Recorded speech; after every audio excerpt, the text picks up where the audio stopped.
जय हिंद एवरीवन। कैसे हैं सारे लोग? आई होप सारे लोग बहुत अच्छे होंगे। आप लोग का वेलकम है मेरे यूट्यूब चैनल युवान एडुसर्व पर। मेरा नाम है नागेश श्रीवास्तव। आज आपके सामने फिर से पेश हुआ हूँ। कुछ नए टॉपिक को लेकर के हम लोग क्लियर करेंगे, पढ़ेंगे उसके बारे में। तो युवान एडुसर्व पे आप लोग का स्वागत है। जो नए लोग हैं उनका बहुत बहुत वेलकम है। जो पुराने लोग हैं वो जानते हैं कि हम लोग कैसे स्टडी करते हैं। और यहाँ पर आप देख रहे हैं मेरे इस चैनल को, आप अपने कंप्यूटर स्क्रीन पे देख पा रहे होंगे। तो बहुत सारे वीडियोस चैप्टर रिलेटेड, आपका एनसीईआरटी से रिलेटेड बहुत सारे चैप्टर्स हैं। फिर आपके लिए टॉपिक ओरिएंटेड बहुत सारे वीडियोस हैं, क्विजेस हैं जो आपके लिए बहुत मदद करेंगे, ब्रेन स्किल्स को बढ़ाएगा। आपके कोई भी कंपटीशन, आप सीबीएसई, आईसीएसई, स्टेट बोर्ड के हो, चाहे railway, SSC, banking, CDS, NDA, CUET, किसी भी तरह की तैयारी कर रहे हो तो आपको ये सारे बहुत बहुत इंपॉर्टेंट होगा। अगर ये नहीं देखा आपने तो आपका नहीं निकलेगा कंपटीशन।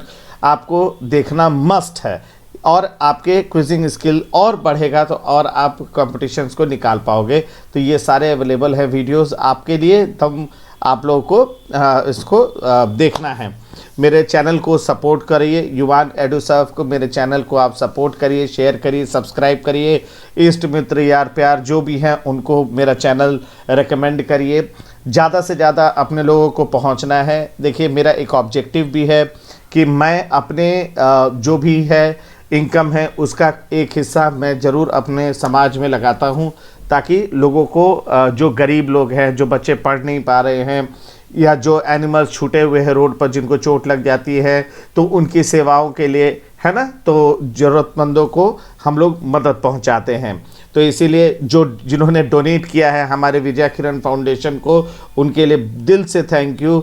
और रिक्वेस्ट करता हूं कि अपने समाज के लोगों के लिए, जो ज़रूरतमंद हैं, उनकी मदद के लिए जो डोनेट करना चाहें वो क्यूआर के माध्यम से, यूपीआई के माध्यम से डोनेट कर सकते हैं। ठीक है, आपका स्टेट जाएगा लोगों के भलाई के लिए। किसी की किताबें खरीदी जा सकती है, किसी के लिए स्कूल ड्रेस आ जाएगा, किसी बच्चे के लिए किसी का स्कूल फीस माफ़ हो जाएगा, हॉस्पिटल में जो दवाइयाँ नहीं ले पाते हैं, किसी का एमआरआई, सीटी स्कैन का पैसा नहीं दे पाते हैं गरीब, उनके लिए हम लोग आगे बढ़ करके मदद करते हैं।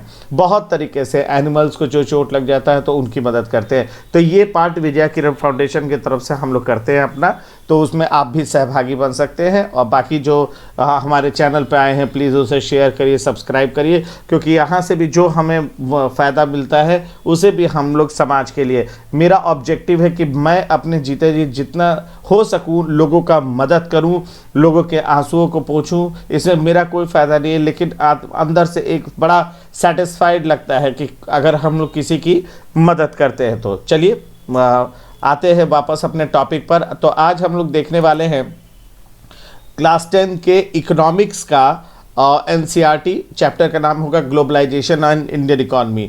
तो प्लीज़ अपने एनसीईआरटी को सामने रख लीजिए और पेन पेंसिल रख लीजिए, ताकि हम लोग जब भी पढ़ें आसान से आसान शब्दों में, आसान से आसान व्याख्या के साथ, तो आप उसको बेहतर तरीके से समझ पाए। ठीक है, तो आपको करना क्या है कि एनसीईआरटी सामने रख लेना है ना।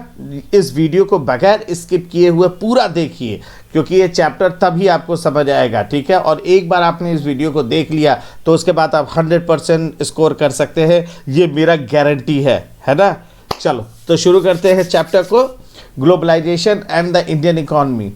चलो, as consumer in today's world, some of us have a wide choice of goods and services before us। तो हम लोग क्या है, कंज्यूमर भी हैं। अगर इकोनॉमिक एक्टिविटी है, मार्केट एक्टिविटी होती है, तो हम लोग क्या होते हैं, कंज्यूमर हैं, हम लोग उपभोक्ता है ना। आज की दुनिया में हम लोग क्या है, एक उपभोक्ता है, जो हमारे पास चॉइसेस हैं वस्तुओं और सेवाओं का हमारे सामने। अगर सोप की बात करें, बाथिंग सोप की बात करें, तो दसियों ऐसे विकल्प है हम लोग के सामने। आप कौन सा सोप इस्तेमाल करना चाहते हैं, यह आपके ऊपर निर्भर है। चलो, latest models of digital cameras. देखो, हम लोग के सामने वाइड वैरायटी है, दुनिया भर के अलग अलग डिजिटल कैमरा के मॉडल हैं, मोबाइल फ़ोन्स के डिफरेंट मॉडल्स हैं, टेलीविजन्स के मॉडल हैं, है ना। ऐसी हजारों चीज़ें हैं, है ना, made by the leading manufacturers of the world are within our reach. Leading manufacturers आपको एलजी है, पैनासोनिक है, सोनी है, तो ये वर्ल्ड के लीडिंग मैन्युफैक्चरर्स हैं जो आपको मैन्युफैक्चर करते हैं और मार्केट में भेजते हैं और मार्केट से हम लोग क्या करते हैं, परचेज करते हैं। Every season new models of automobiles can be seen on Indian road. Gone are the days when Ambassador and Fiat were the only cars on the road। यानी अब देखिएगा ऑटोमोबाइल्स में भी नए नए कार आपको सामने अब देख रहे हैं, नए नए मॉडल्स आ रहे हैं। वो ज़माना लद गया जब सिर्फ और सिर्फ एम्बेसडर और फिएट कार ही बस रोड पे दिखा करती थी। Today Indians are buying car produced by nearly all top companies of the world. आज भारतीय खरीद रहे हैं बड़े बड़े ब्रांड की कारें, आज भारतीय अलग अलग तरह की कारें भारतीय खरीद रहे हैं। A similar explosion of brands can be seen for many other goods. ऐसे ही और भी ब्रांड्स अन्य वस्तुओं में भी देखा जाता है, जैसे शर्ट से लेकर टेलीविज़न से लेकर फ्रूट जूसेस तक अलग अलग ब्रांड की चीज़ें, है ना, आपको मार्केट में अवेलेबल है, आप खरीद सकते हो। चलो, such wide ranging choice of goods in our market is relatively recent phenomenon. ये इतना जो आपके सामने जो चॉइसेस आ गए हैं, ये बहुत पहले से नहीं था, ये हाल फिलहाल के सालों में आपको ये महत्व दिखाई देता है। You wouldn't have found such a wide variety of goods in Indian market even 2 decades back। 2 दशक यानी 20 साल पहले अगर इतना वाइड वैरायटी का आप उम्मीद ही नहीं कर सकते थे, है ना। ये in a matter of years our market has been transformed. इधर भी कुछ सालों में मार्केट हमारा ज़बरदस्त बदलाव के दौर से गुजरा है। How do we understand this rapid transformation. हम लोग बदलाव को किस तरह से, ये जो त्वरित बदलाव हुआ है, तुरंत जो बदलाव देखे गए हैं मार्केट में, ये कैसे हुआ है, इसको समझना होगा। फैक्टर्स क्या है जो इन बदलावों को लाने के लिए जिम्मेदार हैं, है ना। How are these changes affecting the life of people. कैसे ये बदलाव जो है लोगों के लाइफ को बदलती है। We shall dwell on this question. हम लोग इस क्वेश्चंस को हम लोग देखेंगे इस चैप्टर में। चलिए नेक्स्ट चलते हैं। Production across countries. तो दुनिया भर के अलग अलग कंट्रीज़ में जो आपको प्रोडक्शन होता है उसके बारे में देखते हैं। Until the middle of the 20th century, production has largely organized within countries। 20th century तक में आपको ज़्यादातर जो प्रोडक्शन होता था वो कंट्री के अंदरूनी ही हिस्सों में होता था, यानी भारत में ही आपको ज़्यादातर कंट्री के ज़रूरतों का प्रोडक्शन भारत के अंदर ही होता था, है ना। विदिन लिखा है। What crossed the boundaries of these country were raw materials, food stuff and finished product। क्या आपको कंट्री से बाहर जाता था वो था रॉ मटेरियल, कच्चा सामग्री, फूड स्टफ, है ना, और फिनिश्ड प्रोडक्ट, जो आपका जो फिनिश्ड प्रोडक्ट है, कपड़े हो सकते हैं, जो भी तैयार माल है उसको ही बाहर भेजा जाता था। Colonies such as India exported raw material and food stuff and imported finished good. Colonies का मतलब हो गया ब्रिटिश राज, ध्यान रखिएगा, हम लोग ब्रिटिश के गुलाम थे ना। तो कॉलोनीज जो इंडिया जब ब्रिटिश राज के दौरान क्या एक्सपोर्ट करता था, इंडिया का जो इससे नुकसान होता था वो था कच्चा सामग्री, रॉ मटेरियल, यानी कॉटन भेज रहे हैं, है ना, आपका फूड स्टफ, फूड ग्रेन्स भेज रहे हैं, और इंपोर्ट करता था खूब सारा वस्तु, जिससे कि भारत का इतना घाटा होता था ब्रिटिश राज के दौरान। Trade was main channel connecting distant countries. This was before large companies called MNCs. Trade जो व्यवसाय होता था वो दूसरे 2 कंट्रीज के बीच में एक कनेक्टिंग चैनल होता था, है ना, यानी 2 देशों को जोड़ता था व्यवसाय, व्यापार। इसी को ये हम लोग जो कहानी पढ़ रहे हैं, ये this was before large company, ये होता था आपको एमएनसीज के वजूद में आने से पहले, है ना, मतलब पर्दे पर एमएनसीज के आने से पहले की ये कहानी है कि ट्रेड जोड़ता था 2 देशों को, हमारे यहाँ से एक्सपोर्ट होता था रॉ मटेरियल, फूड स्टफ, है ना। तो एमएनसी मल्टीनेशनल कॉरपोरेशंस, ये बड़ी लार्ज कंपनीज होती हैं, है ना। एमएनसी क्या है? एमएनसी कंपनी दैट ओन्स और controls production in more than 1 nation. तो एमएनसी एक ऐसी कंपनी होती है जो ओन स्वामित्व रखती है या नियंत्रण करती है प्रोडक्शन पर एक से ज़्यादा कंट्रीज पर। एमएनसी अपने ऑफिस और फैक्ट्री सेटअप करते हैं और प्रोडक्शन करते हैं बहुत सारे क्षेत्रों में, है ना। MNC set up offices or and factories for production in regions where they can get cheap labor and other resources. तो क्या करती है MNC? अपने फैक्ट्री और ऑफिसेज सेटअप करती है उन क्षेत्रों में प्रोडक्शन के लिए जहां पर उन्हें सस्ता लेबर और रिसोर्सेज मिल जाए अपने प्रोडक्शन के लिए. This is done so that the cost of production is low and the MNCs can earn great profit. वो इसलिए ये ऐसा करती हैं ताकि उनका प्रोडक्शन का जो कॉस्ट हो, लागत हो, वो कम से कम आए और MNC उससे मुनाफा ज़बरदस्त पैसा कमाए. जब देखो एक उदाहरण से समझते हैं. Spreading of production by an MNC. देखो कैसे MNC कमाती है पैसा. एक बड़ी कोई MNC होगी, मल्टीनेशनल कॉरपोरेशन है ना, आपका मल्टीनेशनल कॉरपोरेशन जो है, प्रोड्यूसिंग इंडस्ट्रियल इक्विपमेंट कोई बनाती है, ठीक है ना. डिज़ाइन इसका कहाँ होता है? Design it's product in research centre in United state. देखो अगर कोई इंडस्ट्रियल इक्विपमेंट बना रही है कोई MNC, तो उसका डिज़ाइन जो होगा, उस प्रोडक्ट का डिज़ाइनिंग कहाँ किया जा रहा है? यूनाइटेड स्टेट्स में. देख रहे हैं, उसका डिज़ाइनिंग हो रहा है रिसर्च सेंटर में यूनाइटेड स्टेट्स कंट्री में. उसके बाद इसे कहाँ, इसके कंपोनेंट को कहाँ मैन्युफैक्चर किया जाएगा? तो इसके में जो भी हिस्सा लगेगा है ना इक्विपमेंट में, उसे मैन्युफैक्चर किया जा रहा है चाइना में, है ना. फिर इसे शिप किया जाएगा, इसे भेज दिया जाएगा मैक्सिको में और या ईस्टर्न यूरोप में, जहाँ पर इस प्रोडक्ट का क्या होगा? असेंबलिंग होगा, है ना. असेंबलिंग होगा और finish product and the finished products यानी असेंबल्ड होगा. असेंबल्ड यानी इन्हें जोड़ा जाएगा, इन्हें फाइनल एक वस्तु में तैयार किया जाएगा, फाइनल गुड्स में तैयार किया जाएगा. फिर उसके बाद जब ये फाइनल हो जाएंगे प्रोडक्ट, तो ये सब पूरे दुनिया भर में बेचा जाएगा. Meanwhile the companies customer care is carried out through call centres located in India. अच्छा, इस कंपनी का ही, इसी कंपनी का जो कस्टमर केयर होगा, वो भारत में अपना कॉल सेंटर ऑपरेट करेगा भारत से. तो देख रहे हैं, यानी कोई MNC सिर्फ एक कंट्री भर में नहीं है, कई कंट्रीज़ में. इसमें US भी शामिल हो गया, चाइना शामिल हो गया, मैक्सिको शामिल हो गया, ईस्टर्न यूरोप शामिल हो गया, फिर इंडिया भी शामिल हो गया. इतने कंट्री में ऑपरेट कर रहा है, तब जा कर के उसका प्रोडक्ट बन रहा है ना. तो in this example the MNC is not only selling its finished products globally, but more important the goods and services are produced globally. यानी MNC सिर्फ अपने जो भी फिनिश्ड प्रोडक्ट है, तैयार माल है, उसे ग्लोबली ही नहीं बेच रहा, पूरे अराउंड द वर्ल्ड ही नहीं बेच रहा है, बल्कि उसका जो सर्विसेज या गुड्स वो प्रोड्यूस भी कर रहा है ग्लोबली, क्योंकि उसमें एक से ज़्यादा कंट्री पार्टिसिपेट कर रहे हैं. ठीक है. रिजल्ट क्या हुआ? Production is organised in increasingly complex way. तो प्रोडक्शन जो ऑर्गेनाइज हो रहा है, उसमें कई चीजें आपस में मिल रही हैं. The production process divided into small parts and spread out across the globe. तो जो प्रोडक्शन प्रोसेस है, उसे कई हिस्से में, छोटे छोटे कई हिस्सों में रखा गया है और पूरे ग्लोब भर में रखा गया. एक हिस्सा मैक्सिको में होगा, एक हिस्सा पूरा होगा आपका US में, एक हिस्सा इंडिया में, एक हिस्सा यूरोप में होगा. तो इस तरह से, जैसे एग्जांपल के तौर पे समझिए, China provides the advantage of being a cheap manufacturing location. तो चाइना क्या आपको देता है? आपको ये फ़ायदा पहुंचाता है कि उनके यहाँ सस्ता आपका मैन्युफैक्चरिंग लोकेशन है, यानी वहाँ पर जो लोकेशन होगा, वहाँ पर मैन्युफैक्चरिंग लोकेशन वो बहुत सस्ता होगा.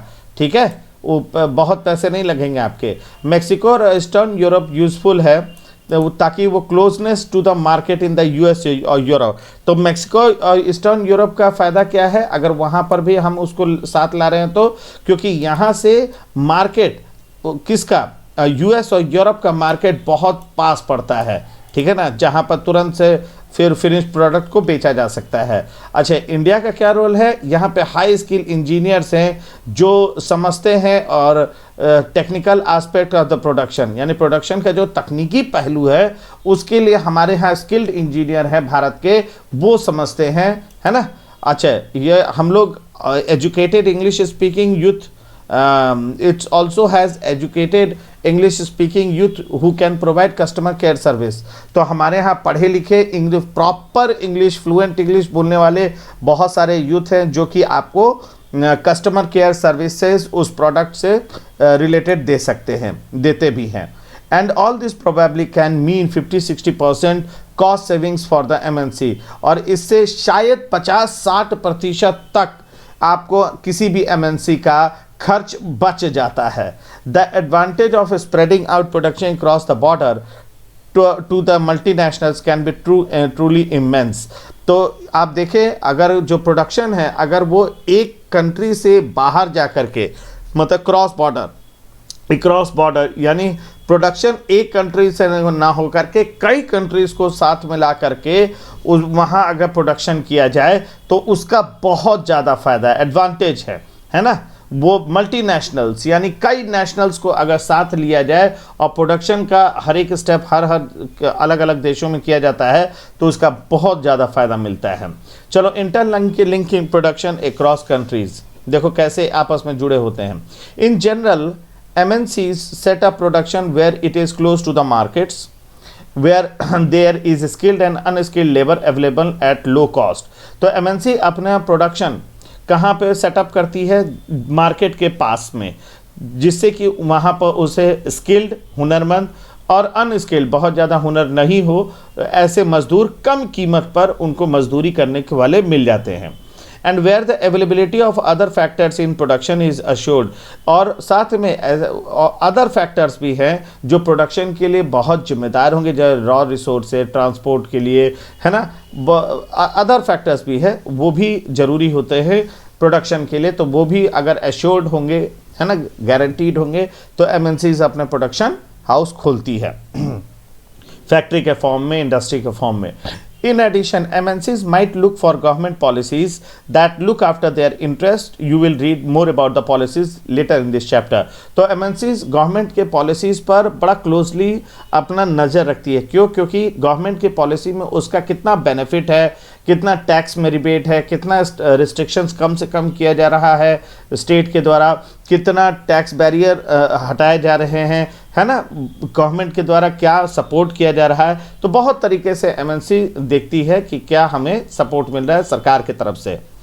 Having assured themselves of these conditions, MNCs set up factories। देखो इन सारे एश्योरेंस के बाद एक है ना ऐसी परिस्थिति, जो कंडीशंस हैं, जो शर्तें हैं, है ना, assure themselves of these condition, मतलब जब पक्के तौर पे जब एश्योर हो जाएं, जब हाँ विश्वास हो जाए कंपनीज़ को, एमएनसीज़ को कि हाँ हमें अब सपोर्ट है सरकार का और ज़रूरी चीज़ें वहाँ पे उपलब्ध है, तो एमएनसी क्या करती है? फैक्ट्री सेटअप करती है या ऑफिसेज सेटअप करती है किसी लोकेशन पे अपने प्रोडक्शन यानी उत्पादन के लिए। Money that is spend to buy asset such as land. देखो फिर एमएनसी क्या करेगी? पैसा लगाएगी ताकि प्रॉपर्टी खरीद सके। प्रॉपर्टी जैसा कि लैंड हो गया, ज़मीन या बिल्डिंग या मशीन्स या कोई भी ऐसा इक्विपमेंट जिसमें वो पैसा लगाती है एमएनसी, तो उसको बोलते हैं इन्वेस्टमेंट यानी निवेश, यानी कंपनी पैसा लगा रही है। Investment made by MNCs is called foreign investment. और ऐसे एमएनसीज जो अपना पैसा लगाते हैं, ठीक है ना, यानी इन्वेस्टमेंट लगाते हैं, निवेश करते हैं, इन्हें हम बोलते हैं फॉरेन इन्वेस्टमेंट। तो आपने कभी सुना होगा फॉरेन इन्वेस्टमेंट इतना आया, तो ये फॉरेन इन्वेस्टमेंट क्या होता है? एमएनसी जब पैसा ले, जैसे पेप्सी है, कोका कोला है, ये भारत आई, आकर के फैक्ट्री सेटअप की, तो क्या कर रही हैं? वो फॉरेन इन्वेस्टमेंट आ रहा है हमारे यहाँ, है ना। फॉरेन इन्वेस्टमेंट, ये इन्वेस्टमेंट इस आशय के साथ, आशा के साथ, है ना, जो इन्वेस्टमेंट किया जाता है तो उसमें एक होप छिपा होता है कि ये जो प्रॉपर्टी होगा, जो ये इन्वेस्टमेंट के रूप में, ये हमें लाभ देगा, प्रॉफिट देगा।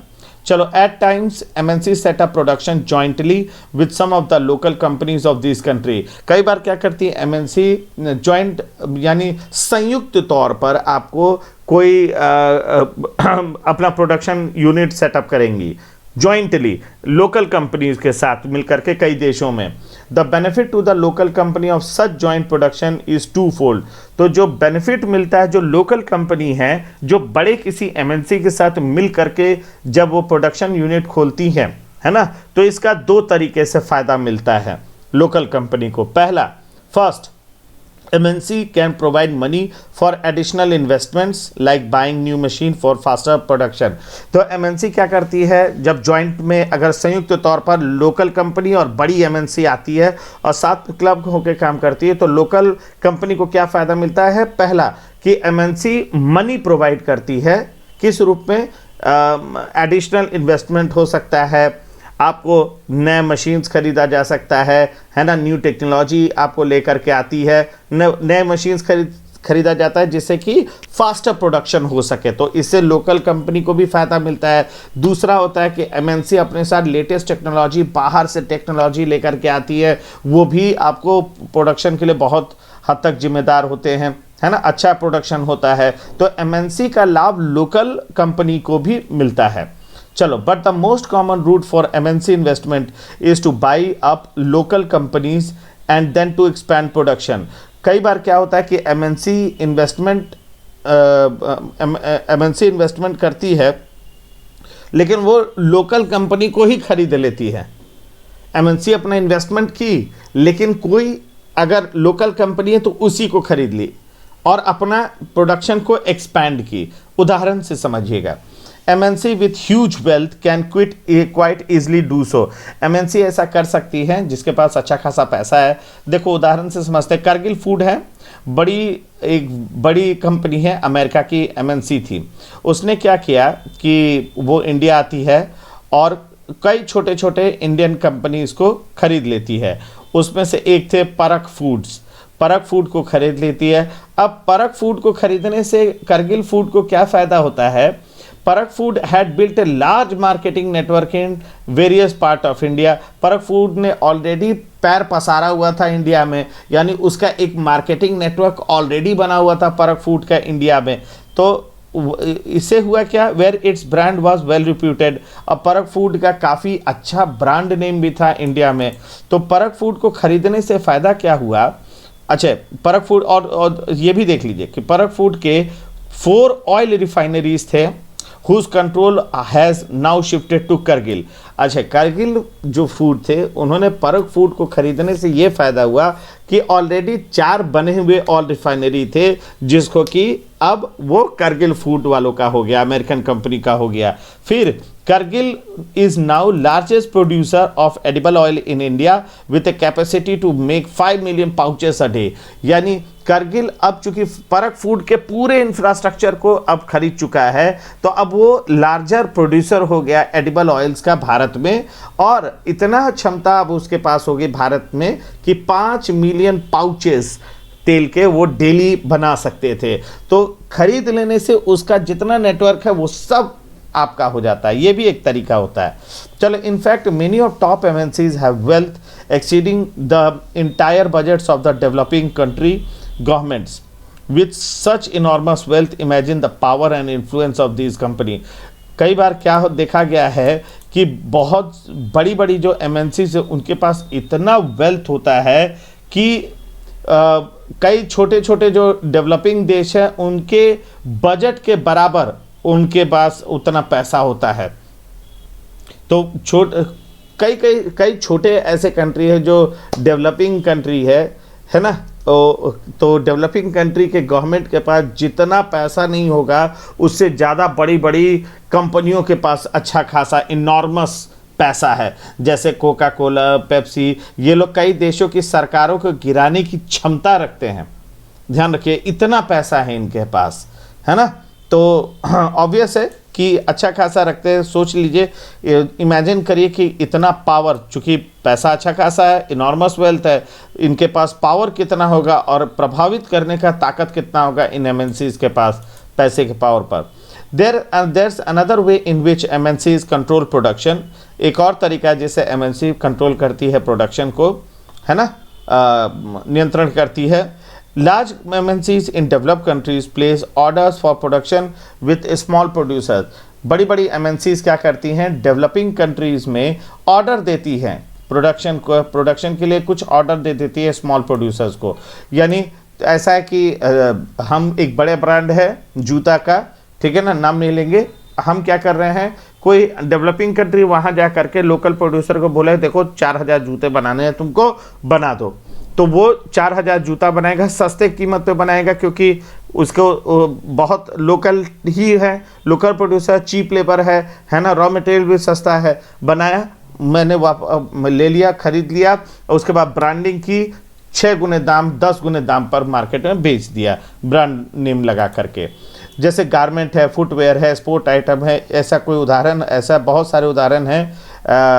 Example of industry where production is carried out by a large number of small producers around the world. तो ये गारमेंट, फुटवेयर, स्पोर्ट्स का कुछ ऐसा आइटम है जो ये ऐसे कुछ आइटम हैं जो इंडस्ट्रीज के जो प्रोडक्शन किया जाता है लार्ज नंबर पे छोटे छोटे प्रोड्यूसर्स के द्वारा। देखो जैसे ये इमेज दिया है ना, छोटा छोटा अपना प्रोड्यूसर्स हैं दुनिया भर के, वहाँ पर। ये जरूरी नहीं कि बड़े बड़े फैक्ट्रीज में ही बने, अब का टाइम बदल चुका है, ठीक है। अच्छा, फिर आइए,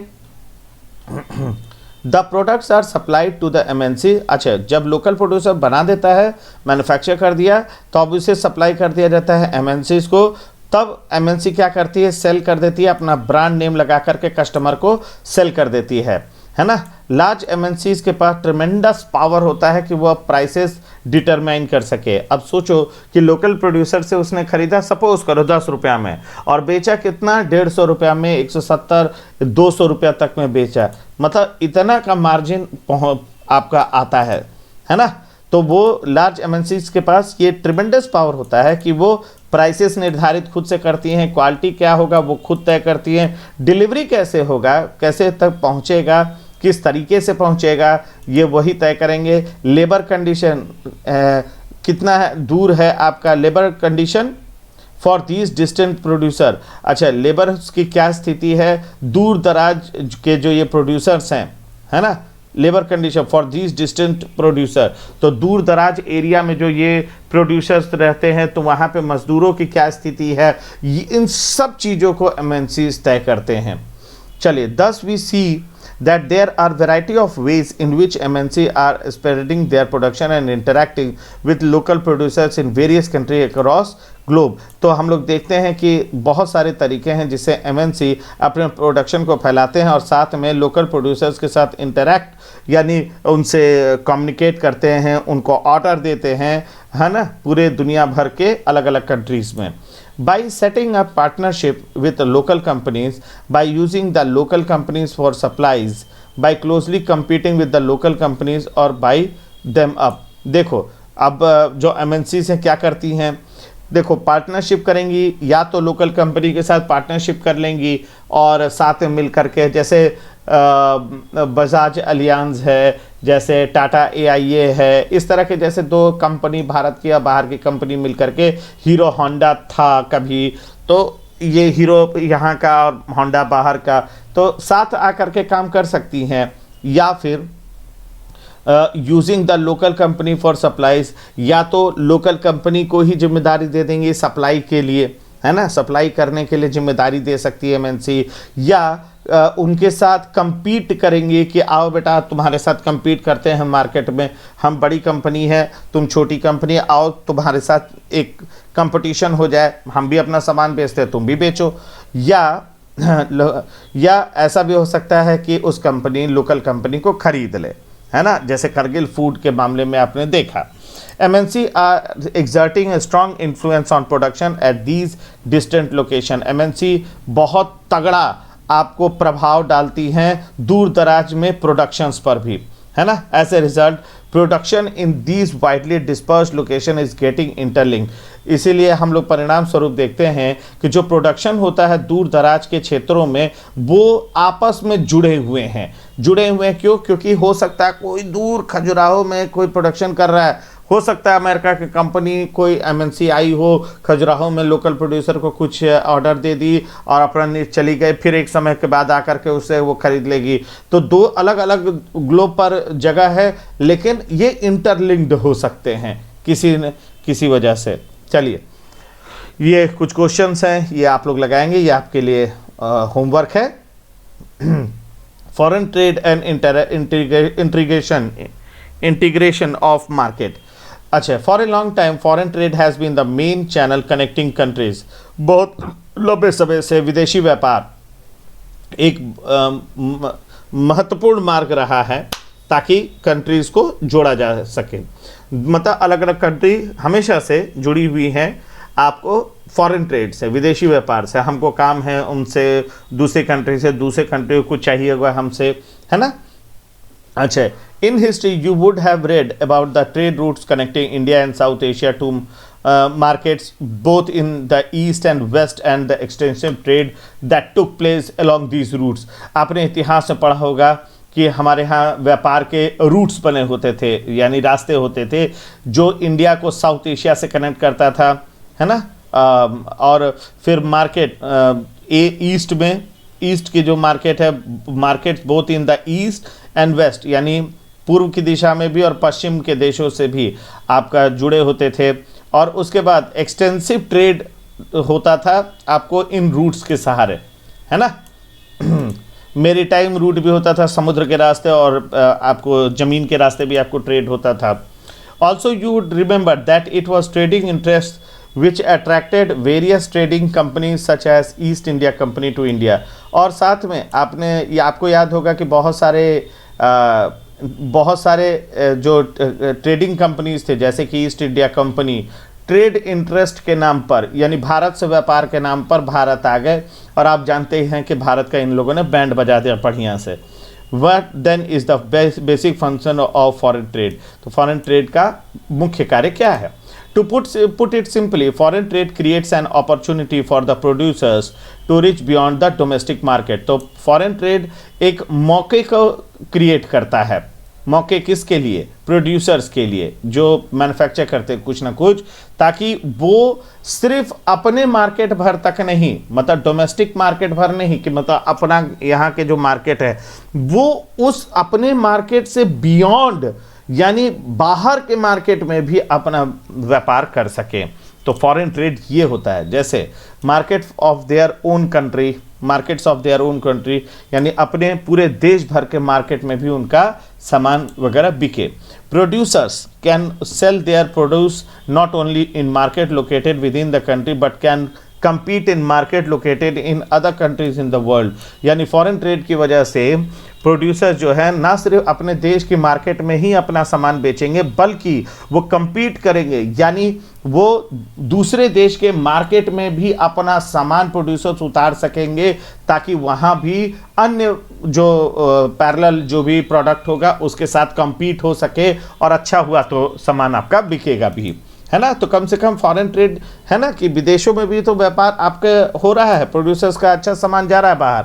सिमिलरली फॉर द बायर्स, जो खरीदने वाले हैं, वैसे ही import of goods produced in another country is one way of expanding the choice of goods beyond what is domestically produced. तो जो बायर है उसके लिए भी जो बाहर से मंगाया गया वस्तु है, जो दूसरे किसी कंट्री में बनाया गया है, उसकी वजह से उसके पास चॉइस, यानी चुनने का, वस्तु का चुनने का उसको अधिकार मिल जाता है, कि सिर्फ घर का ही डोमेस्टिकली प्रोड्यूस जो गुड्स है उतने भर का नहीं, आप बाहर के भी जो बने हुए हैं उसमें भी आप खरीदने का आपको चॉइस होगा वस्तु का।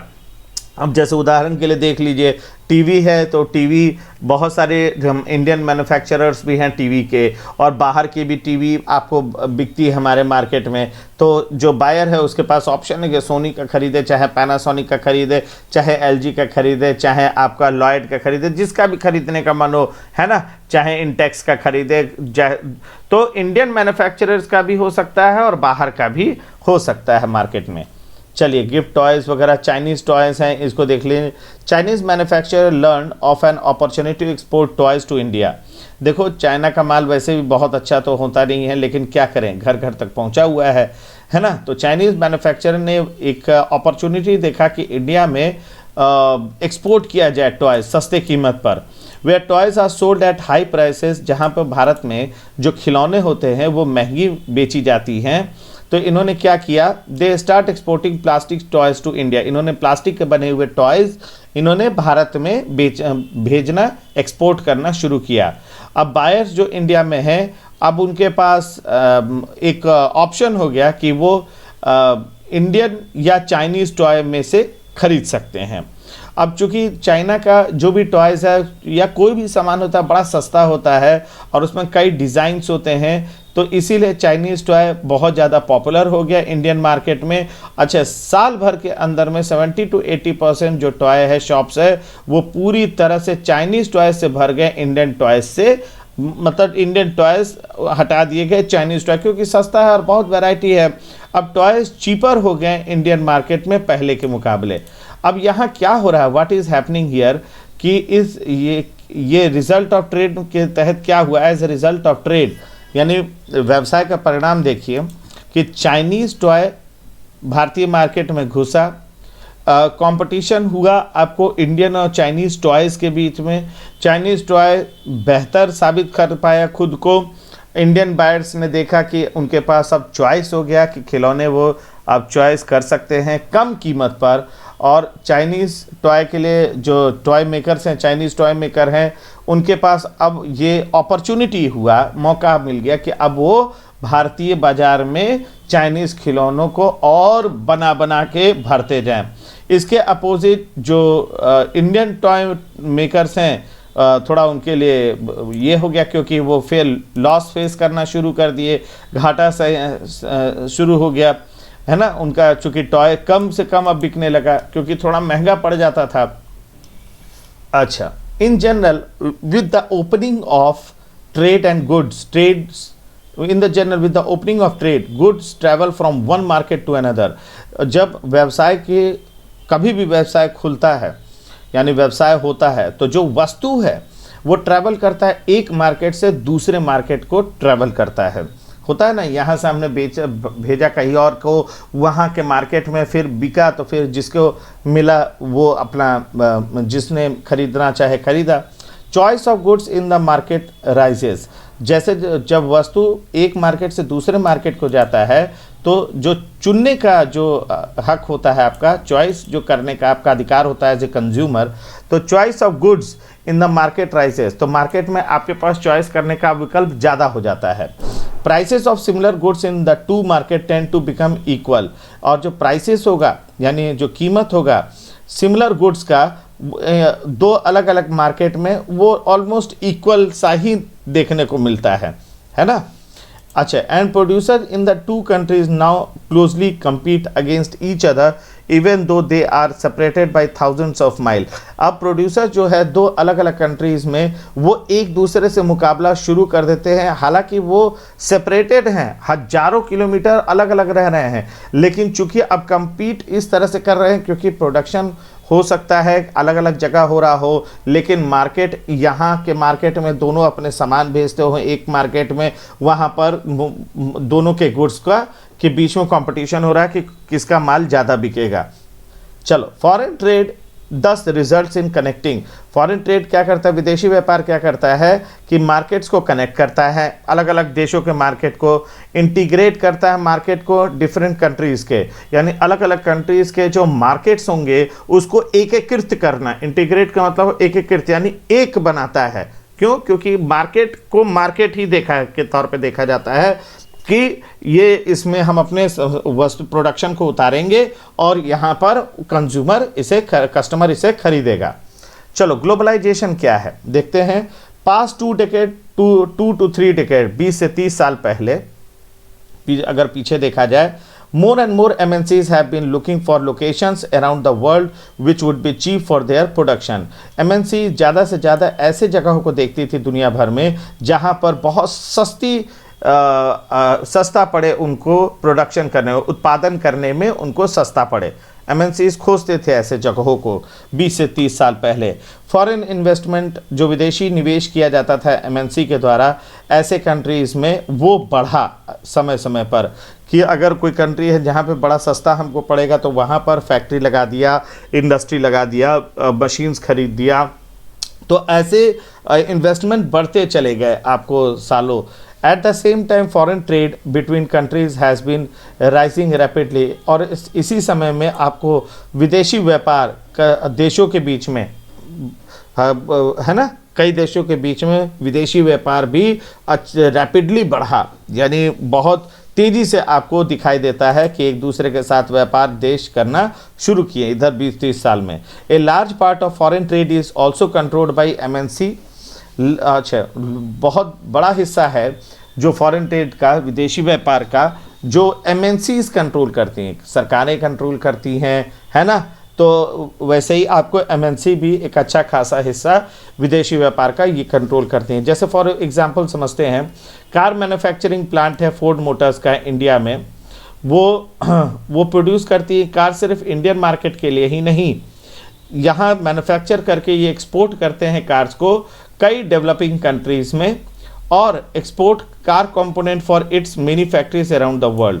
यानी भारत में कार मैन्युफैक्चर सिर्फ भारतीय बाजार के लिए नहीं बल्कि कई डेवलपिंग कंट्रीज़ के लिए भी कार एक्सपोर्ट करती हैं। और यहाँ तक कि कार कंपोनेंट भी, कार से जुड़ी हुई जरूरी जो हिस्से हैं वो भी आपको अपने जो कई फैक्ट्रीज होती होंगी उनको भी ये भेजते हैं दुनिया भर में।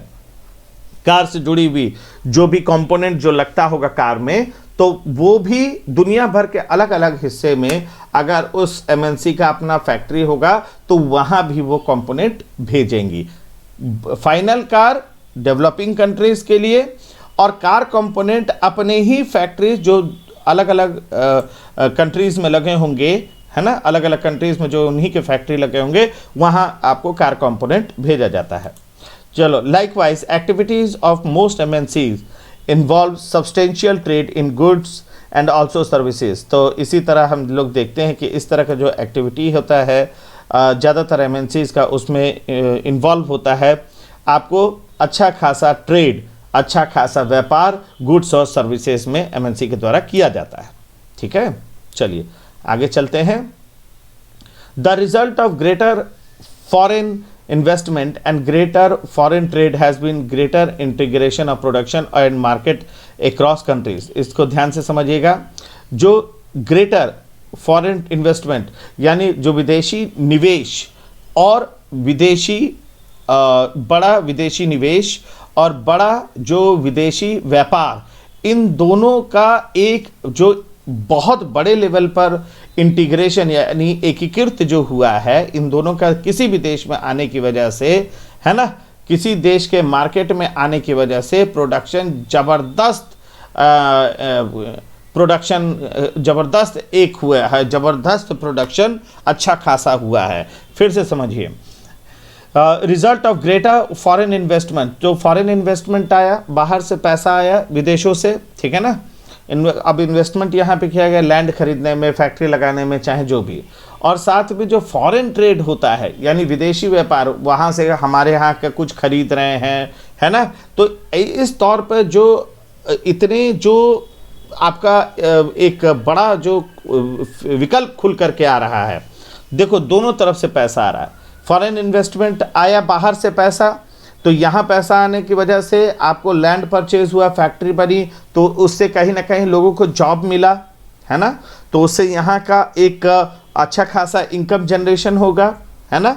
दूसरी तरफ देखो फॉरेन ट्रेड से क्या होगा कि जब एक देश का दूसरे देश से उससे व्यापार होता है तो उससे भी अच्छा पैसा बना, तो दोनों में क्या है, इनकम अच्छा खासा बनेगा कंट्री को, है ना। मार्केट ज़बरदस्त तौर पे फ्लरिश करेगा, है ना।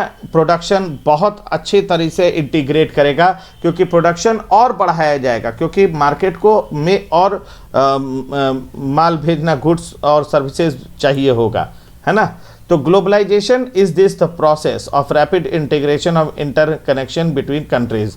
तो ग्लोबलाइजेशन, वैश्वीकरण क्या होता है, ये रैपिड इंटीग्रेशन है, यानी त्वरित एकीकृत होना, यानी जोड़ना, इंटरकनेक्शन यानी आपस में जुड़ना, क्या कंट्रीज का आपस में जुड़ना, या त्वरित यानी बहुत तेजी से जो ये आपस में एक हो रहे हैं, इसी को हम लोग ग्लोबलाइजेशन कहते हैं, है ना। चलो, MNCs are playing a major role in globalisation process. तो एमएनसीज इस वैश्वीकरण के जो प्रोसेस है, प्रक्रिया, इसमें एक महत्वपूर्ण भूमिका अदा करती है। More and more goods and services, investment, technology are moving between countries. ज़्यादा से ज़्यादा वस्तु, सेवाएं, निवेश और तकनीक, नई नई तकनीक, ये अब कई कंट्रीज़ में अब घुस रही हैं, वहाँ पे आ रही हैं, है ना। Most regions of the world are in closer contact with each other than a few decades back. यानी अब कई कंट्रीज, दुनिया के कई हिस्से ऐसे हैं जो आपस में एक दूसरे से नज़दीक आते जा रहे हैं, जो दशकों पहले ऐसा नहीं दिखाई देता था। Besides the movement of goods, services, investment and technology, there is one more way in which the countries can be connected. आपको गुड्स, सर्विसेज, इन्वेस्टमेंट, टेक्नोलॉजी के मूवमेंट के अलावा एक तरीका और है जिससे कंट्रीज आपस में कनेक्ट हो रही हैं, ये है this is through the movement of people between countries. ये जो लोग मूवमेंट कर रहे हैं, एक देश से दूसरे देश जा रहे हैं, इससे भी आपस में कनेक्शन बढ़ रहा है, कंट्रीज पास आ रही हैं एक दूसरे के। People usually move from one country to another country in search of better income. लोग एक कंट्री से दूसरे कंट्री क्यों आते जाते हैं? ताकि उनको अच्छा तनख्वाह इनकम हो सके, उनको बेटर जॉब मिल सके, उनका बेटर एजुकेशन हो सके। हमने देखा पास्ट फ्यू डेकेड्स में, कई दशकों में, पिछले कई दशकों में हमने देखा कि there has not been much increase in the movement of people. बहुत लोग आना जाना, आज की तुलना में बहुत लोग आना जाना नहीं करते थे दूसरे देशों में, क्योंकि बहुत सारे रिस्ट्रिक्शंस लगे होते थे। ठीक है, अच्छा, factors that have been enabled globalisation. वो कौन से फैक्टर है जो ग्लोबलाइजेशन को इनेबल करते हैं? ठीक है, पहला है टेक्नोलॉजी। देखो, rapid improvement in technology has been one major factor that has stimulated the globalisation process. तो जो ये बहुत तेज़ी से जो आपको तकनीक के क्षेत्र में सुधार हो रहा है, ये एक बहुत महत्वपूर्ण कारण है जिसकी वजह से ग्लोबलाइजेशन का जो प्रोसेस है, वैश्वीकरण का जो प्रोसेस है, ये तेज़ी से बढ़ रहा है। रैपिड इम्प्रूवमेंट इन टेक्नोलॉजी की वजह से ग्लोबलाइजेशन बढ़ रहा है, वैश्वीकरण। ठीक है ना, कंट्रीज पास आ रही हैं एक दूसरे के। For instance the past 50 years have several improvement. अगर हम देखें उदाहरण के तौर पे, तो पिछले 50 साल में हम लोगों ने बहुत सारे सुधार को देखा ट्रांसपोर्ट टेक्नोलॉजी में, है ना। यानी जो ट्रांसपोर्ट किया जाता है, एक जगह से दूसरे जगह सामान भेजा जाता है, तो उससे जुड़े हुए तकनीक है, टेक्नोलॉजी है, उसमें बहुत सारे हम लोगों ने सुधार देखा है। अच्छा, this has made much faster delivery of goods across long distance possible at lower cost. और इसकी वजह से अब हम लोग वस्तुओं का, गुड्स का फास्टर डिलीवरी कर सकते हैं एक जगह से दूसरे जगह कम से कम कीमत पर। जैसे अब देखो, container for transport of goods, ये देखो कंटेनर्स होते हैं ना, समुद्र के रास्ते भेजे जाते हैं, है ना। तो हमारे इंडिया का तो जो फॉरेन ट्रेड है उसका मैक्सिमम आई थिंक सो 95% की कितना परसेंट जो है आपका समुद्री या इससे जाता है, समुद्र से ही आता जाता है। देखिएगा, आपको दिया होगा ज्योग्राफी में। खैर, तो goods are placed in containers that can be loaded into intact on to ships. तो जो भी वस्तु है, कंटेनर्स, ये जो कंटेनर्स देख रहे हैं ना, इन कंटेनर्स में भर दिया जाता है और उन्हें शिप कर दिया जाता है, या रेलवे से या प्लेन से या ट्रक से भेज दिया जाता है जहां को भी भेजना है।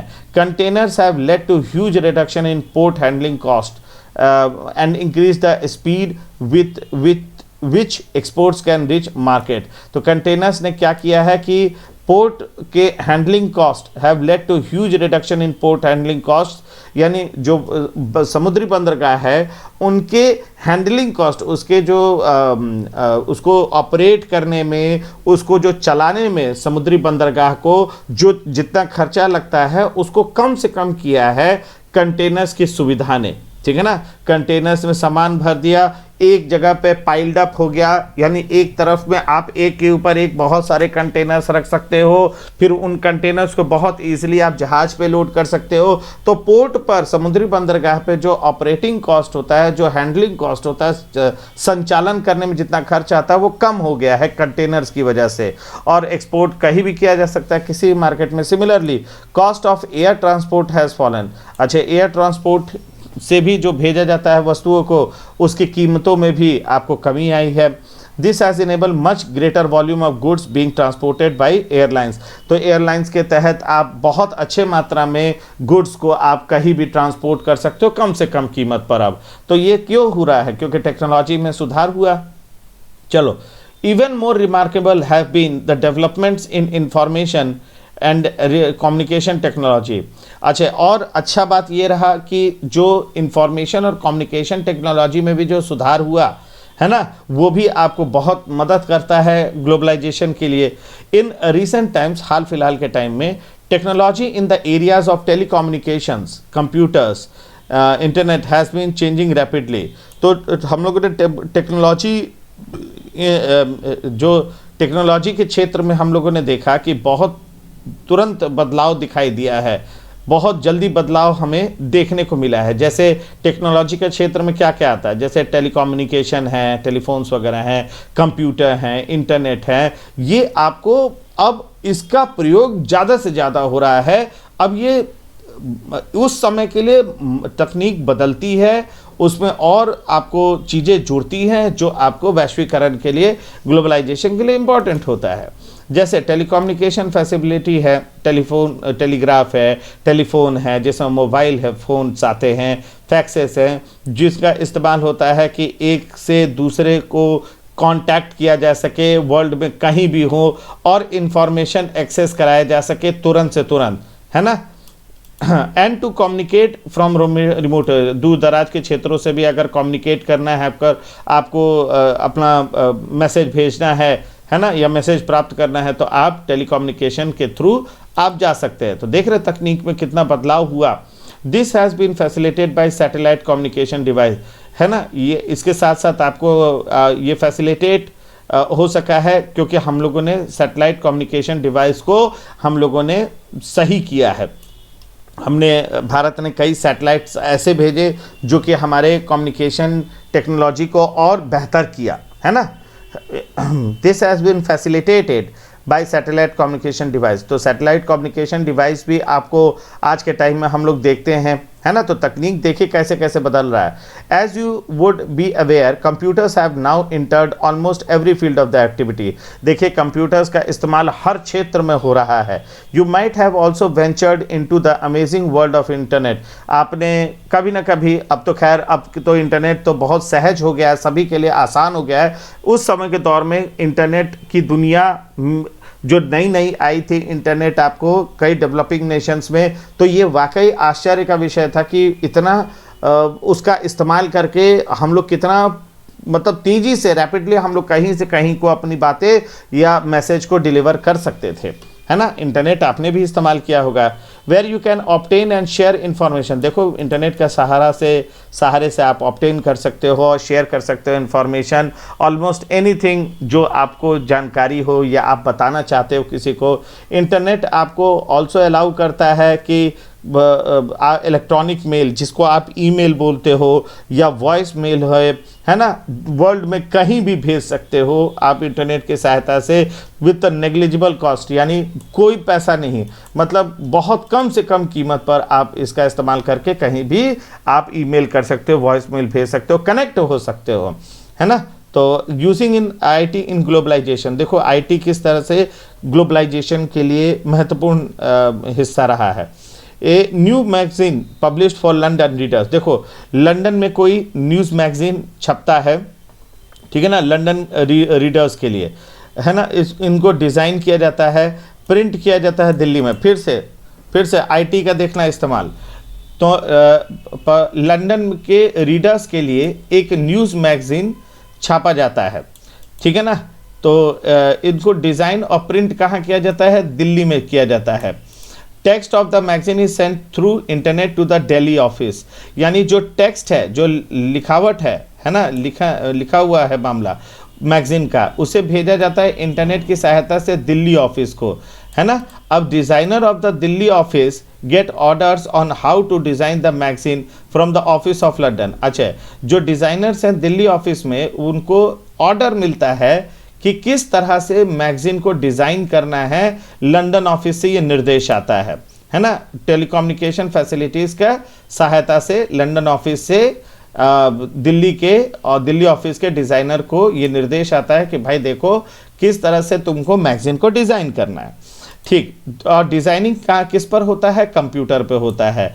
एक बार डिज़ाइनिंग होने के बाद उन्हें प्रिंटिंग किया जाता है, फिर मैगजीन्स को भेज दिया जाता है, बाय एयर लंदन भेज दिया जाता है। अच्छा, पेमेंट जो है मनी का डिज़ाइनिंग के लिए और प्रिंटिंग के लिए वो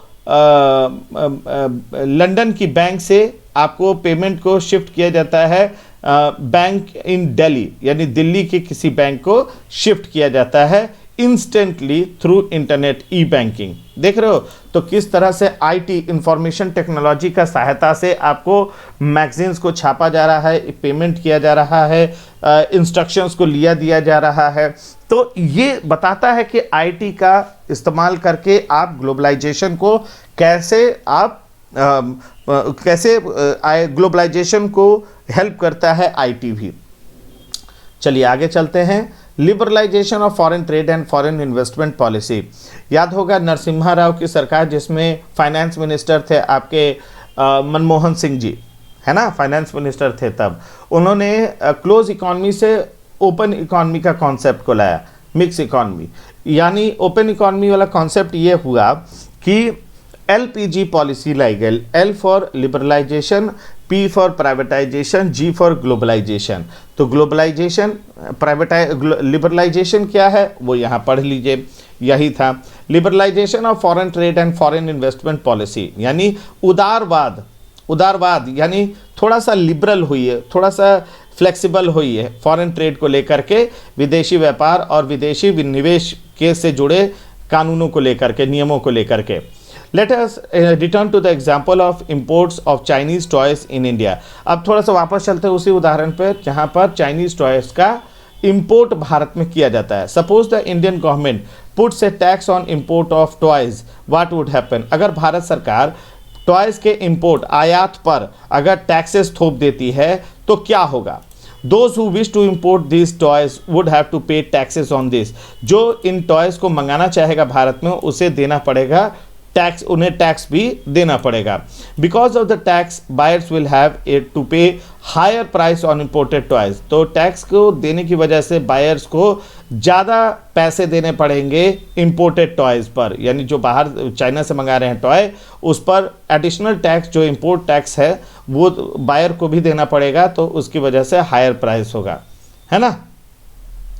Chinese toys will no longer be as cheap in Indian markets and import from China will automatically reduce। तो जो भारतीय बाजार में चाइनीज टॉयज जो सस्ते मिल रहे थे ना, वो इंपोर्ट टैक्स की वजह से, इंपोर्ट पर जो टैक्स लगाया जाएगा, टैक्स लगाने की वजह से वो सस्ते नहीं रह जाएंगे भारतीय मार्केट में। इससे होगा क्या कि चाइनीज टॉयज ऑटोमेटिकली भारतीय बाजार में कम हो जाएंगे, इंडियन टॉय मेकर इससे प्रॉस्पर हो जाएंगे, है ना, खुशहाल हो जाएंगे। Tax on imports is an example of trade barrier. यानी जो इंपोर्ट पर टैक्स लगाया जाता है तो उसे गवर्नमेंट कंट्रोल करती है, इसे बोला जाता है, ये एक उदाहरण है ट्रेड बैरियर का, है ना, कि क्या हमें कितना सीमा तक हमें भारतीय बाजार में मंगाना है। It is called a barrier because some restrictions has been set up.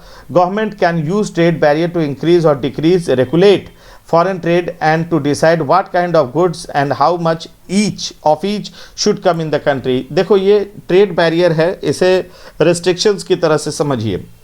यानी गवर्नमेंट क्या करती है कि ये इस बैरियर को लगाती है, मतलब टैक्स जो इंपोर्ट पर टैक्स जो इम्प्लीमेंट करती है, इससे वो रेगुलेट करती है कि कितना फॉरेन ट्रेड भारत में आपको मतलब उसका इंक्रीज होगा हिस्सा या डिक्रीज करना है ना, कितना हद तक किस तरह का गुड्स आपको भारतीय बाजार में अलाउ करना है ना।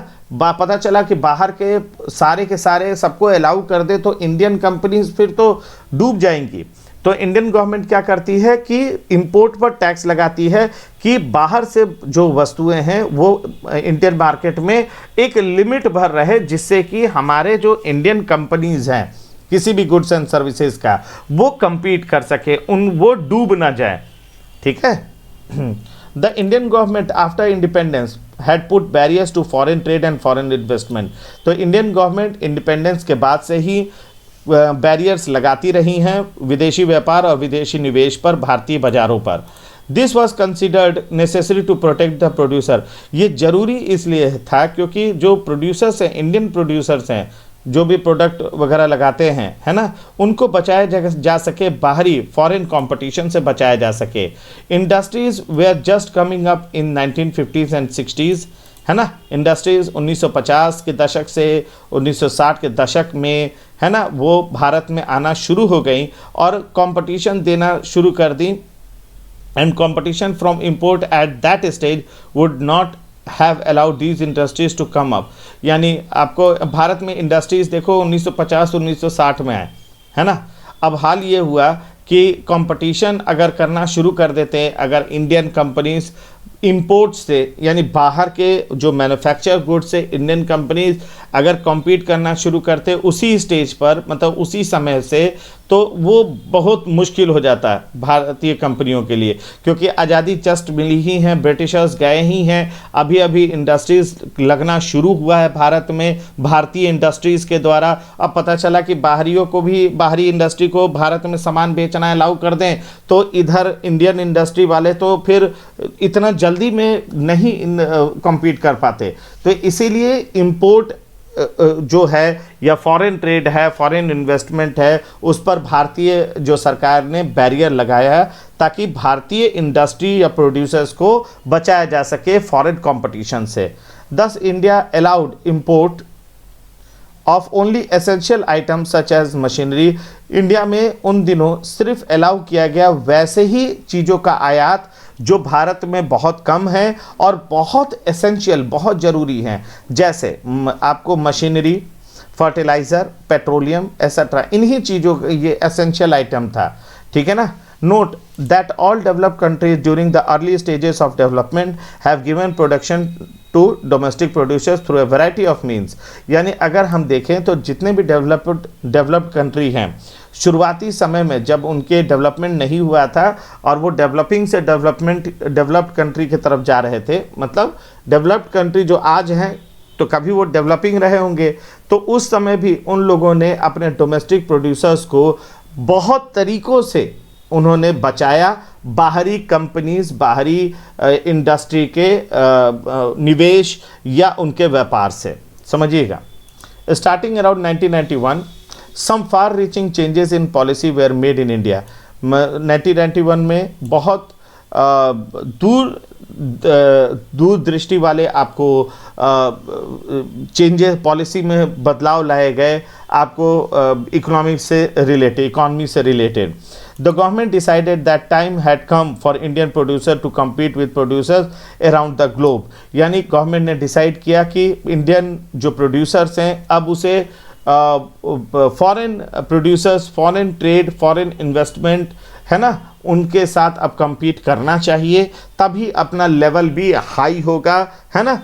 तो एलपीजी पॉलिसी जो बोला ना, तो उसमें जी ग्लोबलाइजेशन, तो इसीलिए कि इंडियन मार्केट को ओपन किया जाए और बाहरी कंपनी को आने दिया जाए। बहुत सारी कंपनी आ सकती हैं, ठीक है, और यहाँ के कंपनी, इंडियन कंपनीज को अपना स्टैंडर्ड लेवल को ऊपर करना पड़ेगा और इंडियन कंपनी न सिर्फ इंडियन मार्केट बल्कि वर्ल्ड मार्केट में भी जाएं ताकि वहाँ के स्टैंडर्ड के अनुरूप मैन्युफैक्चर भी कर सके। It felt that competition would improve the performance of producers. ये महसूस किया गया कि कंपटीशन से जो इंडियन प्रोड्यूसर्स हैं उनका परफॉर्मेंस बढ़िया होगा कंट्री के अंदर, और since they would have to improve their quality, उन्हें अब इंडियन प्रोड्यूसर्स को अपना क्वालिटी को इम्प्रूव करना होगा ताकि बाहरी कंपनीज के साथ वो compete कर सकें। This decision was supported by powerful international organisations.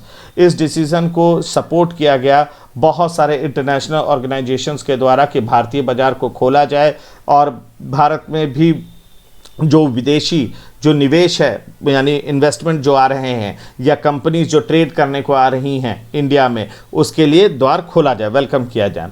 दस barrier on foreign trade and foreign investment were remove to a large extent. इसीलिए जो ट्रेड बैरियर था फॉरेन ट्रेड पर या फॉरेन इन्वेस्टमेंट पर, उसे बहुत बड़ी संख्या में हटा लिया गया, यानी अब लगभग हटा लिया गया। कुछ को बचा के रखा गया है कि कुछ अभी भी है, कुछ अभी भी लोकल प्रोड्यूसर हैं जो अभी भी चुनौती से जूझ रहे हैं, लेकिन मैक्सिमम हटा लिया गया। दिस मेंट, हटाने का क्या मतलब है कि this meant that goods could be imported and exported easily and also foreign companies could set up factories and offices here. इसका मतलब है कि अब जो गुड्स है उसे आप इम्पोर्ट कर सकते हो जितना चाहो बाज़ार के मांग के अनुसार, और एक्सपोर्ट कर सकते हो आसानी से, है ना, और साथ में फॉरेन कंपनीज अपने फैक्ट्री और ऑफिसेज इंडिया में लगा सकेंगी। रिमूविंग बैरियर और restriction set up by government is what is known as liberalisation. यानी लिबरलाइजेशन क्या है, या कि बैरियर्स को हटा देना और या रेस्ट्रिक्शंस जो गवर्नमेंट के द्वारा सेट की गई थी उनको हटा दिया जाना, इसे ही कहा जाता है उदारवाद, यानी उदारवादी यानी liberalisation. With in liberalisation of trade, businesses are allowed to make decision freely about what they wish to import and export. यानी अब लिबरलाइजेशन के आने की वजह से trade liberalisation of trade and businesses are allowed, यानी ट्रेड और businesses, यानी इंडिया में कोई भी ट्रेड करता हो या बिजनेस करता हो, अब उसको ये पूरी तरह से इजाज़त दे दिया गया कि अब वो क्या इंपोर्ट करना चाहता है, क्या एक्सपोर्ट करना चाहता है, ये अब छोड़ दिया गया। बिजनेस, ट्रेड, कंपनी, इंडस्ट्री पे छोड़ दिया गया। मार्केट में जैसा डिमांड होगा वैसा सप्लाई होगा, है ना। The government imposes much less restrictions than before and is therefore said to more liberal। अब सरकार कम से कम restrictions, पाबंदी लगाती है और अब कहा जाता है कि सरकार भी लिबरल हो गई है, therefore said to be more liberal है। या सरकार हो, मार्केट हो, लिबरल हो गए हैं, यानी उदारवादी हो गए हैं। यानी कहने का मतलब है कि अब सरकार बहुत ज़्यादा रिस्ट्रिक्शंस नहीं लगाती, कंपनी जैसे चाहे वैसे अपना ट्रेड करे, अनफेयर मीन्स का इस्तेमाल ना करे, बाकी डिमांड सप्लाई अपने अनुसार तय कर सकते हैं। चलिए वर्ल्ड ट्रेड ऑर्गेनाइजेशन देख लेते हैं, है ना। We have seen that liberalization of foreign trade and investment in India was supported by some very powerful international organisation. अभी पढ़े ना थोड़ा देर पहले कि जो लिबरलाइजेशन हम लोगों ने लाया फॉरेन ट्रेड और फॉरेन इन्वेस्टमेंट में भारत में, उसे कुछ इंटरनेशनल ऑर्गेनाइजेशन ने सपोर्ट किया था, है ना। तो वो सब ऑर्गेनाइजेशन कौन है? These organisations says that all barriers to foreign trade and investment are harmful. ये ऑर्गेनाइजेशन कहती हैं कि अगर पाबंदी लगेगा या अगर बैरियर्स लाए जाएंगे फॉरेन ट्रेड और फॉरेन इन्वेस्टमेंट को, तो ये गलत है, ये कहीं ना कहीं नुकसान देगा। कहीं बैरियर्स नहीं होने चाहिए। Trade between country should be free, एकदम स्वतंत्र रूप से कंट्रीज़ के बीच में ट्रेड होना चाहिए।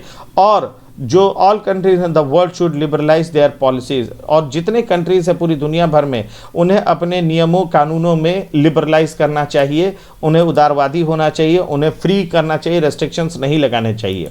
ये इंटरनेशनल ऑर्गेनाइजेशन है WTO, वर्ल्ड ट्रेड ऑर्गेनाइजेशन, है ना, जिसका एम है कि लिबरलाइज करे इंटरनेशनल ट्रेड, यानी जो विदेशी व्यापार है उसको ज़्यादा से ज़्यादा रिस्ट्रिक्शन लेस हो, बैरियर लेस हो, लिबरलाइज किया जाए, है ना। Started at the initiative of the developed countries, WTO को स्टार्ट किया गया, started at the initiative of the developed countries, WTO establishes rules regarding international trade। यानी आप देखो डेवलप्ड कंट्रीज़ के द्वारा इसका शुरुआत किया गया, है ना। आपको WTO इस्टेब्लिश करता है रूल्स, किससे रिलेटेड? इंटरनेशनल ट्रेड से रिलेटेड आपको रूल्स बनाता है WTO कि विदेशी व्यापार कैसे होगा अंतर्राष्ट्रीय स्तर पर, है ना। वो उसके लिए पूरा नियम आपको WTO बनाता है और ये भी देखता है कि वो रूल्स पालन हो रहे हैं कि नहीं। 149 कंट्रीज इस NCERT जिस ईयर का है उस ईयर तक में 149 कंट्रीज आपको इसके करंटली मेंबर है WTO के। WTO is suppose to allow free trade for all. दो WTO ऐसा मानता है कि फ्री ट्रेड सभी के लिए होना चाहिए, सभी को व्यापार करने की स्वतंत्रता होना चाहिए, है ना। In practice it is seen that developed countries have unfairly retain trade barriers. अभी भी देखते हैं कि डेवलप्ड कंट्रीज़ ने अभी भी ट्रेड बैरियर्स को रिटेन किया हुआ है, रखा हुआ है कि मतलब एक तो वो डेवलप्ड हैं, अच्छा खासा इनकम है उनके पास, लेकिन तो भी रिस्ट्रिक्शंस कर रखा है कि वो अपने यहाँ इंपोर्ट नहीं होने देंगे ज़्यादा, है ना। तो ट्रेड बैरियर डेवलप्ड कंट्रीज़ ने बरकरार रखे हुए हैं, ये अभी भी देखा जाता है। ऑन द अदर हैंड, दूसरी तरफ WTO rules have force the developing countries to remove the trade barrier.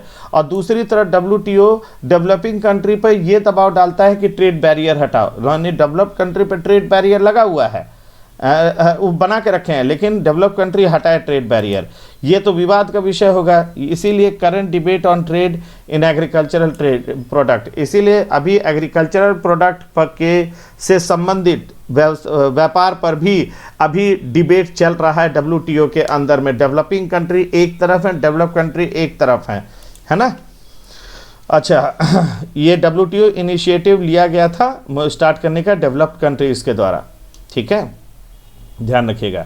Debate on trade practices, देखो ट्रेड प्रैक्टिसेस क्या है, किस पर डिबेट हो रहा है। You have seen in chapter 2 that the agricultural sector provides the bulk of employment and a significant portion of the GDP in India। आपने chapter 2 पढ़ा है एग्रीकल्चर के तौर पर, एग्रीकल्चरल सेक्टर के तौर पर, है ना, जिसमें कि आपने देखा कि एग्रीकल्चर में आपको बहुत बड़ा एम्प्लॉयमेंट लगा हुआ है, यानी जॉब करते हैं बहुत बड़ा देश का पॉपुलेशन, है ना, और GDP में भी इनका अच्छा खासा, एग्रीकल्चरल सेक्टर का GDP में भी कंट्रीब्यूशन अच्छा खासा है, एम्प्लॉयमेंट भी है और एग्रीकल्चर का कंट्रीब्यूशन भी है GDP में, ग्रॉस डोमेस्टिक प्रोडक्ट। GDP क्या है मैंने बताया हुआ है पिछले वीडियो में।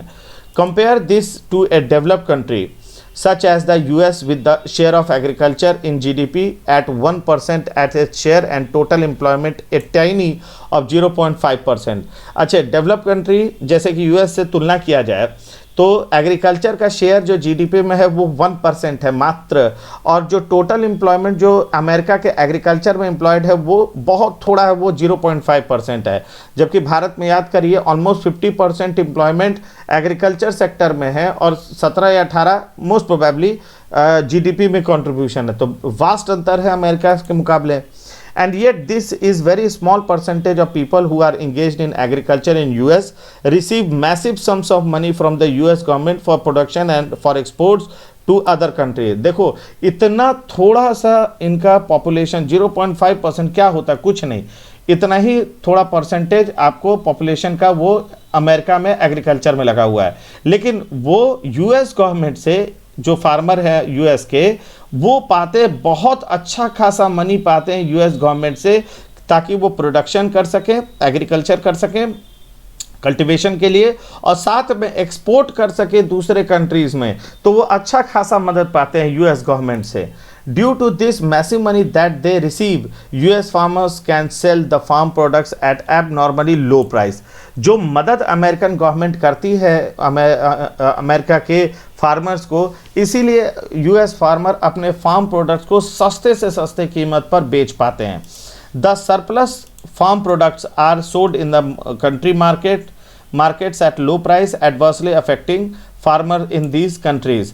अब जो इतना सरप्लस फार्म प्रोडक्ट है जो दूसरे कंट्री में बेचा जाता है बहुत कम कीमत पर, अब हालत ये होता है कि उस दूसरे कंट्री के किसानों के द्वारा जो प्रोडक्शन किया गया वो अमेरिका से आए हुए अनाज के मुकाबले ज़्यादा महंगे होते हैं, ठीक है ना।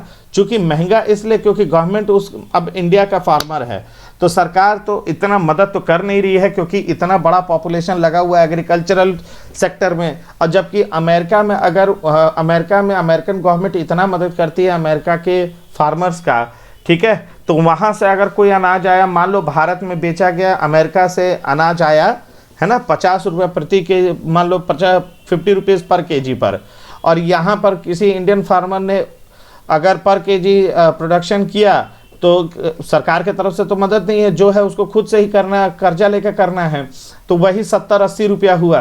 तो ऑब्वियस है कि इंडियन मार्केट में अमेरिका का अनाज भर जाएगा, यहाँ का किसान मरने को वो मजबूर हो जाएगा वर्ल्ड मार्केट में। इसीलिए अमेरिका के जो एग्रीकल्चरल फार्म प्रोडक्ट्स है वो सस्ते पड़ते हैं। Developed countries are therefore asking that developed countries government, we have reduced trade barrier as per WTO rules, but you have ignored the rules of WTO and have continued to pay your farms vast sum of money।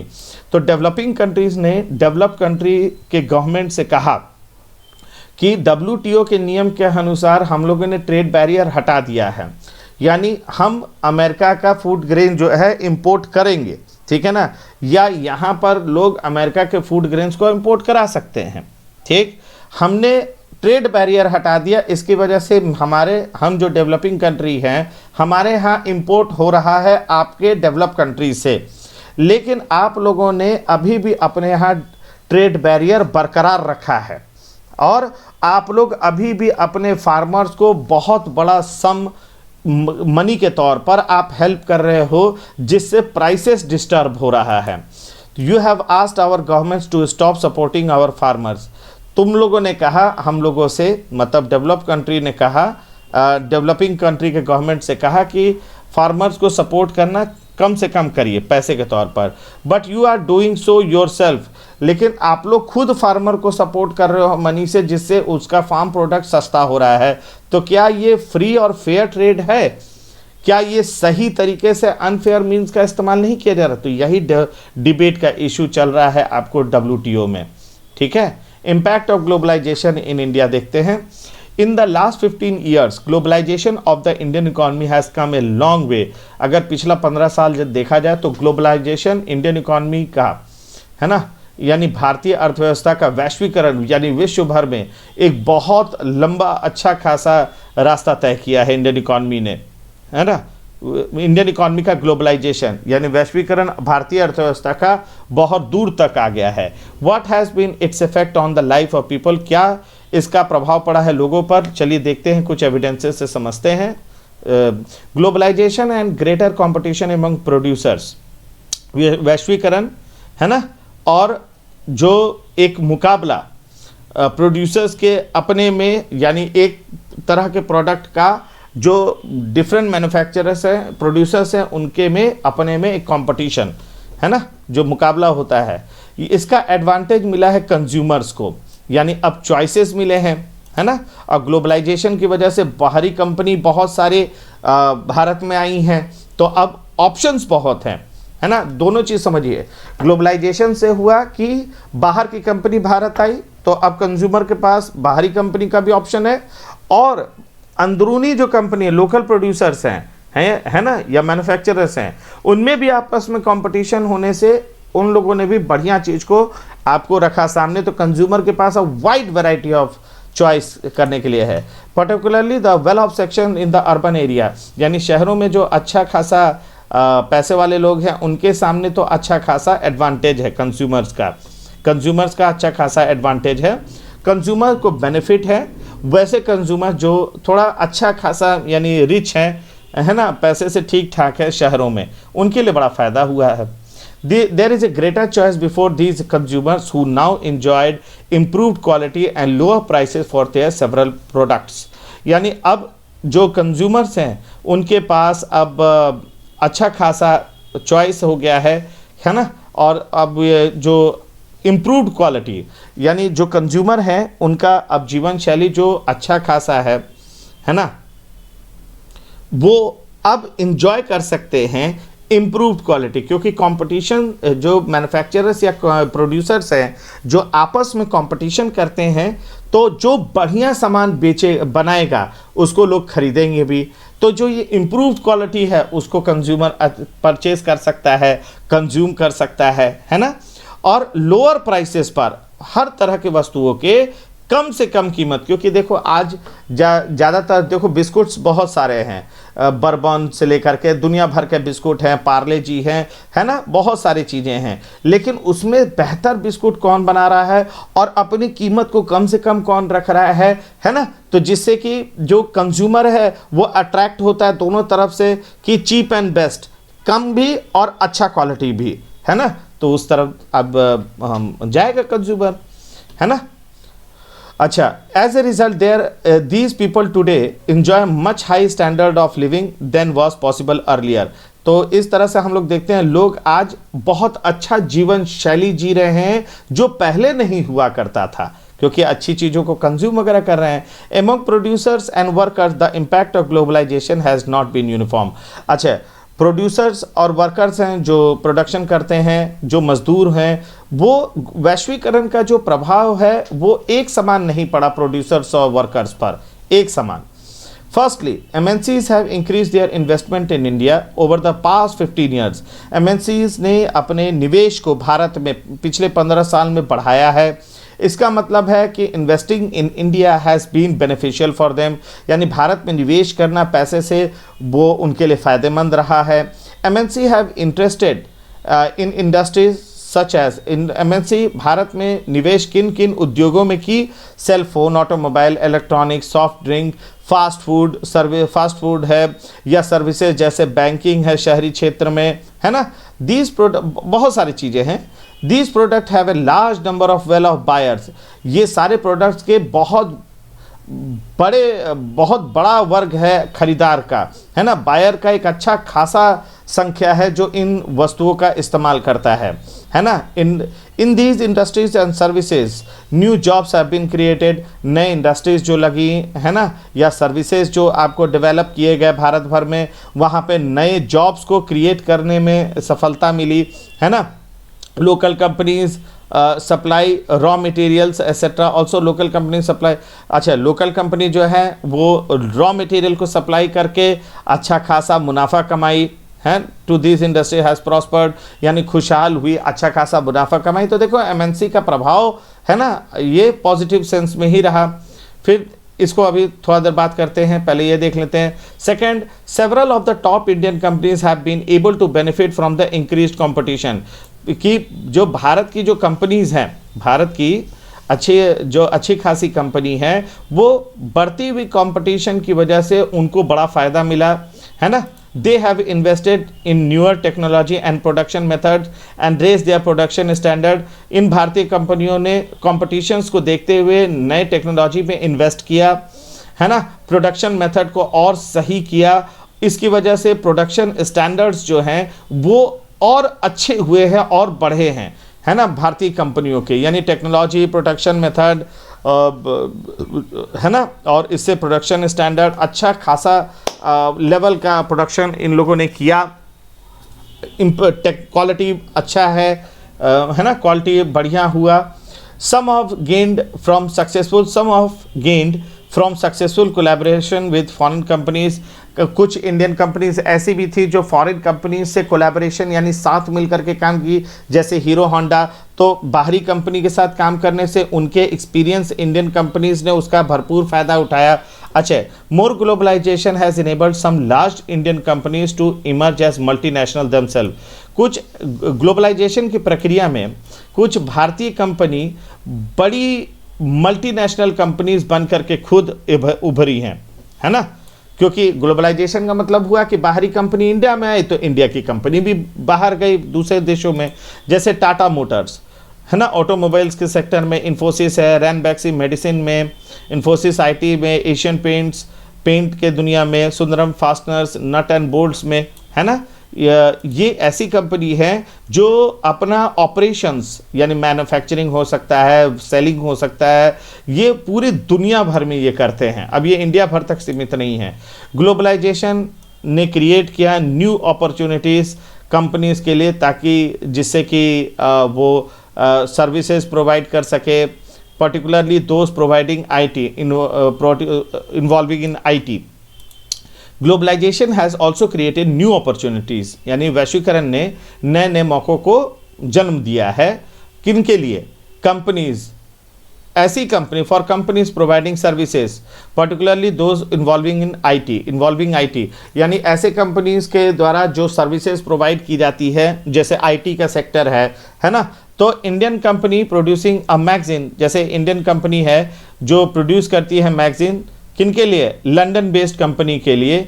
तो call centres उनके लिए example है, जो call centre Bharat में है ना है, वो IT सेक्टर का एक अच्छा एग्जाम्पल है। इसके अलावा a host of services such as data entry, accounting, administrative task, engineering are now being done cheaply in countries such as India are the exported to the developed country. अच्छा, भारत एक host के तौर पर भी काम करता है ना। होस्ट ऑफ सर्विसेज के तौर पे भी काम करता है, जैसे डेटा एंट्री के मामले में, अकाउंटिंग के मामले में, एडमिनिस्ट्रेटिव टास्क यानी शासन के क्षेत्र में, इंजीनियरिंग के मामले में। ये बहुत सस्ते से सस्ते कीमत पर होता है हमारे देश में, है ना, भारत में। और इसे हम दूसरे देशों को क्या करते हैं, एक्सपोर्ट भी करते हैं ये इन सारे सेवाओं को। ठीक है, तो आईटी सेक्टर हमारे यहाँ एक नया अब सर्विसेज के रूप में हमारे यहाँ शुरू हुआ है ना। जैसे हम लोग सॉफ्टवेयर जाइंट्स बोलते हैं, सॉफ्टवेयर हम लोग के यहाँ से बहुत बना बना करके हम लोग बेचते हैं, दुनिया भर के देशों को बेचते हैं, है ना। तो ग्लोबलाइजेशन में एक अपॉर्चुनिटी क्रिएट किया है कंपनीज को जो प्रोवाइड करती हैं सर्विसेज जैसे कि आईटी वगैरह। तो यहाँ पर इसका ये उदाहरण दिया है। चलो राइजिंग कंपटीशन देखते हैं। राइजिंग कंपटीशन, तो राइजिंग कंपटीशन में Ravi did not expect that he would have to face a crisis in such. ये छोटा सा एक स्टोरी टाइप है, इसको आप लोग पढ़ेंगे, ये मैं इसको आप लोग के लिए छोड़ रहा हूँ। ठीक है, स्मॉल प्रोड्यूसर है, इसको कैसे एमएनसीज के साथ चुनौती मिलता है ना, ये आप लोग पढ़ने वाले हैं, तो इसको मैं आप लोग के लिए छोड़ रहा हूँ। तो कंपटीशन इन अनसर्टेन एम्प्लॉयमेंट, चलिए उसको देख लेते हैं।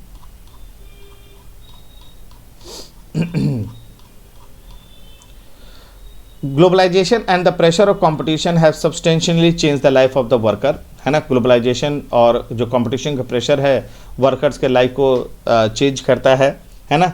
जैसे जैसे कंपटीशन ग्रो करता है, most employees these days prefer to employ workers flexibly. ज़्यादातर एम्प्लॉयर चाहते हैं कि जो वर्कर्स ऐसे हो जो फ्लेक्सिबली वर्क करें। इसका मतलब है कि this mean that worker jobs are no longer secure, यानी जब ज़रूरत हो तो रखा जाए, जब ज़रूरत ना हो तो निकाल दिया जाए। तो ऐसा ही आपको एक कहानी के तौर पे दिया हुआ है। तो गारमेंट वर्कर वाला जो स्टोरी है वो आप पढ़ेंगे, ये आपको होमवर्क है, ये छोटा सा स्टोरी है। लार्ज एमएनसी, इसी का मतलब यहाँ पर बताया गया है, तो उसको देख लेते हैं। Large MNC in the garment industry in Europe and America order their product for Indian exporters. तो जो बड़े गारमेंट इंडस्ट्री हैं, एमएनसी जो गारमेंट इंडस्ट्री से जुड़े हुए हैं यूरोप और अमेरिका में, वो ऑर्डर करते हैं प्रोडक्ट्स को इंडियन एक्सपोर्टर से, ठीक है, मंगाते हैं। These large MNC with worldwide network look for the cheapest goods in order to maximize their profit। तो ये MNC पूरे दुनिया भर में इनका एक नेटवर्क है ना, वो देखते हैं कि कहाँ से गुड्स जो है सस्ते कीमत पर मिले, जिससे कि वो अपना मुनाफा अच्छा खासा बना सकते हैं। To get these orders, large orders, Indian garment exporter try hard to cut their own cost. To get these large order, Indian garment exporters try hard to cut their own cost. अच्छा, ये order Indian जो garment exporter हैं, इन orders को प्राप्त करने के लिए अपने जो कॉस्ट है जो उसको कट करने का पूरा प्रयास करते हैं।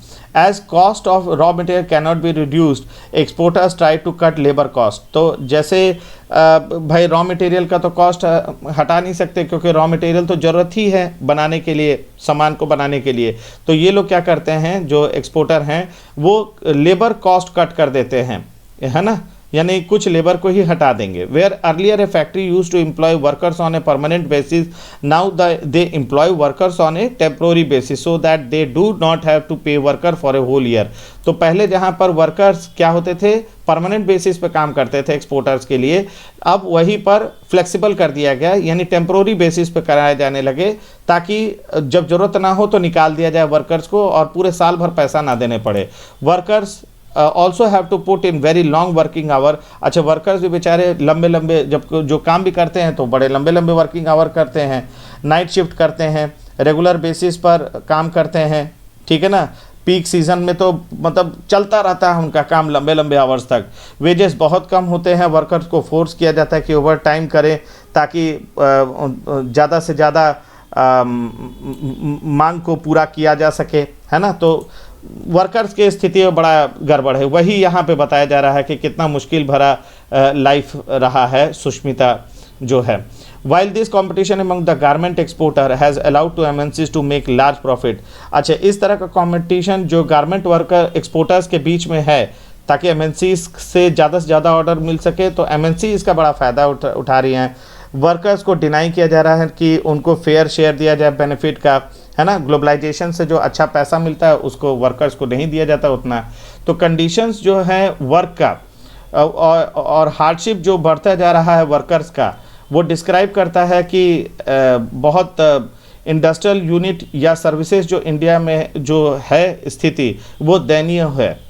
Most worker today are employed in the unorganise sector. ज़्यादातर जो वर्कर है वो अनऑर्गेनाइज सेक्टर में काम करते हैं। अनऑर्गेनाइज सेक्टर मैंने पिछले वाले वीडियो में बताया हुआ है। ऑर्गेनाइज्ड अनऑर्गेनाइज्ड क्या होता है, जो कोई गवर्नमेंट रूल्स एंड रेगुलेशन नहीं पालन करते। More ever increasingly conditions of work in organise sector have come to be resemble the unorganise sector. कई ऐसे भी वर्किंग कंडीशन है ऑर्गेनाइज सेक्टर का जो कहीं ना कहीं अनऑर्गेनाइज सेक्टर जैसा प्रतीत होता है, क्योंकि वो नियम कायदा, अगर ऑर्गेनाइज सेक्टर में वर्कर काम कर रहा है और नियम नहीं फॉलो हो रहा है तो फिर वो कहीं ना कहीं अनऑर्गेनाइज सेक्टर जैसा ही महसूस होता दिखाई देता है। Worker in the organise sector such as Sushila no longer get protection and benefit that they enjoyed earlier. अब देखो ऑर्गेनाइज सेक्टर में, जो ऑर्गेनाइज सेक्टर है जो रूल्स एंड रेगुलेशन मानता है, तो उसमें जो काम करने वाली सुशीला है उसको उतना सुरक्षा नहीं मिल रहा है बेनिफिट्स, और बेनिफिट भी नहीं मिल रहा है जो उसे पहले मिलता था। तो प्रतीत होता है कि फिर वो तो अनऑर्गेनाइज में ही काम कर रहे हैं। अच्छा, struggle for fair globalisation. The above evidence indicate that not everyone has benefited for globalisation. यानी हम देखते हैं कि सभी को ग्लोबलाइजेशन का फ़ायदा नहीं मिला है, जो अभी हम लोग ऊपर में पढ़े हैं। People with education, skill and wealth have made the best use of new opportunities। जो लोग पढ़े लिखे हैं, जो हुनर लिए, जिनके पास पैसा है, वही नए मौक़ों का अच्छा खासा इस्तेमाल कर पाएँ। दूसरे तरफ जो लोग बहुत सारे ऐसे भी लोग हैं जिनको कोई भी बेनिफिट नहीं मिला है ना, who have not shared the benefit, जिनको बेनिफिट नहीं मिला है। Since globalization is now a reality, the question is how to make globalization more fair। तो ग्लोबलाइजेशन एक सच्चाई है और ये भी है कि ग्लोबलाइजेशन को कैसे फेयर किया जाए, है ना। फेयर ग्लोबलाइजेशन यानी सभी को समान रूप से, है ना। Fair globalisation would create opportunities for all. अगर फेयर ग्लोबलाइजेशन होगा साफ साफ तो वो सभी को मौका देगा, एक समान रूप से सभी को मौका देगा और इंश्योर करेगा बेनिफिट, जो ग्लोबलाइजेशन से जो बेनिफिट आता है ना, वो सब में इक्वली बटेगा। द गवर्नमेंट इसमें play a major role in making this possible. Government इसमें महत्वपूर्ण रोल प्ले कर सकती है अगर उनकी पॉलिसीज़ प्रोटेक्ट करे लोगों के इंटरेस्ट को, है, सिर्फ रिच को ही फेवर ना करे, ना ही सिर्फ पावरफुल को फेवर करे, बल्कि कंट्री के सारे लोगों का फेवर करे, प्रोटेक्ट करे, है ना। तो हो सकता है कि इक्वली सबको ग्लोबलाइजेशन का बेनिफिट मिले। You have read about some of the possible steps that the government can take. Government कुछ उपाय निकाल सकती है, स्टेप्स ले सकती है जिससे सबको मुनाफा हो, फ़ायदा हो ग्लोबलाइजेशन का। For instance the government can ensure, जैसे कि गवर्नमेंट इंश्योर कर सकती है the labor laws are properly implemented and the worker get their rights। यानी अगर लेबर लॉ प्रॉपरली इम्प्लीमेंट किया जाए और वर्कर्स को उनका अधिकार मिले, it can support small producers to improve their performance till the time they become strong enough to compete. अगर सरकार लोकल प्रोड्यूसर्स को मदद करे, तब तक मदद करे जब तक कि वो कम्पीट करने की स्थिति में ना आ जाए बाजार में बड़े कंपनीज़ के मुकाबले। If necessary the government can use trade and investment barrier. अगर गवर्नमेंट को ज़रूरत हो तो ट्रेड और इन्वेस्टमेंट बैरियर, फॉरेन ट्रेड और फॉरेन इन्वेस्टमेंट पर बैरियर लगा सकती है, जो अभी थोड़ा देर पहले पढ़े हैं पाबंदी। It can negotiate at the WTO for fair rules. It can also align with other developing countries with similar interest to fight against the domination of developed country in the WTO। ये चाहे भारत चाहे तो समझौता करे WTO से कि साफ सुथरा नियम बनाया जाए और दूसरे डेवलपिंग कंट्रीज़ के साथ जो सिमिलर इंटरेस्ट रखते हैं, एक जैसा इंटरेस्ट रखते हैं, उनके साथ मिलकर के WTO में जो डेवलप कंट्री हैं उनके दबदबा के विरुद्ध एक लड़ाई लड़े, जिससे कि हम लोग के यहाँ के किसानों को फ़ायदा हो। In the past few years, massive campaign and representation by people's organization have influenced important decision relating to trade and investment at the WTO। पिछले कुछ साल में बहुत सारे कैंपेन हुए हैं जो कई लोगों के द्वारा, लोगों के ऑर्गेनाइजेशन, पीपल्स ऑर्गेनाइजेशन के द्वारा रिप्रेजेंट किए गए हैं, जिन्होंने प्रभाव डाला है कि WTO जो ट्रेड और इन्वेस्टमेंट को किस तरह से चला रहा है उसके ऊपर प्रभाव डाला है, लोगों के ऑर्गेनाइजेशंस ने या कैंपेन्स ने प्रभाव डाला है। This has demonstrated that people also can play an important role in the struggle for fair globalisation. ये जो ऑर्गेनाइजेशन, पीपल्स ऑर्गेनाइजेशन या कैंपेन्स हुए हैं, विरोध प्रदर्शन या प्रदर्शन हुए हैं, इससे ये भी पता चलता है कि लोग भी चाहें तो संघर्ष कर सकते हैं, फेयर ग्लोबलाइजेशन के लिए संघर्ष कर सकते हैं, एक महत्वपूर्ण भूमिका अदा कर सकते हैं। तो समिंग अप में कि ग्लोबलाइजेशन आपने पढ़ा है ना, जो कंट्रीज़ को इंटीग्रेट करता है, फॉरेन इन्वेस्टमेंट, फॉरेन ट्रेड आपको देश में आता है ना। फिर उसके बाद लोकेशंस को वो MNCs लोकेशन तय करती हैं जहाँ पे चीप हो उनके प्रोडक्शंस के लिए, है ना। IT सेक्टर बहुत इंपॉर्टेंट रोल प्ले करता है। गवर्नमेंट के लिबरलाइजेशंस ने आपको ट्रेड बैरियर अब हटा दिया है, ट्रेड बैरियर, है ना। WTO में वो डेवलप कंट्रीज़ पर दबाव बनाया जाए जिससे कि वो अपने यहाँ के नियम, ट्रेड बैरियर हटाएं, जिससे कि इंपोर्ट एक्सपोर्ट उनके कंट्री में हो सके, है ना। अच्छा, ग्लोबलाइजेशन जो कंज्यूमर्स हैं, वेल ऑफ कंज्यूमर्स हैं, है ना, उनको बहुत फ़ायदा पहुँचा रहा है ना, चूँकि उनके पास ऑप्शंस आ रहे हैं। प्रोड्यूसर्स जो हैं, जो स्किल्ड हैं, एजुकेटेड है, वेल्थ हैं, है ना, साथ में स्मॉल प्रोड्यूसर्स वर्कर हैं, वो तरह तरह से आपको ग्लोबलाइजेशन का उनको असर अलग अलग तरीके से पड़ रहा है। कुछ पे बहुत अच्छा तो कुछ पे बहुत फ़ायदा नहीं मिल रहा है। कॉम्पिटिशन्स की वजह से इंडियन प्रोड्यूसर्स परफॉर्म अच्छा कर रहे हैं, है ना। फेयर ग्लोबलाइजेशंस की वजह से आपको अपॉर्चुनिटीज़ भी बन रही हैं, जो बेनिफिट लोगों में अलग अलग जो लोग हैं, अलग अलग कंट्रीज़ हैं, उनमें इक्वली बट रहा है। तो हमारा ये चैप्टर कंप्लीट हो गया है, ठीक है। इसके बाद ये NCERT का ये आपका क्वेश्चन हो गया NCERT का, तो इसे देख लीजिएगा।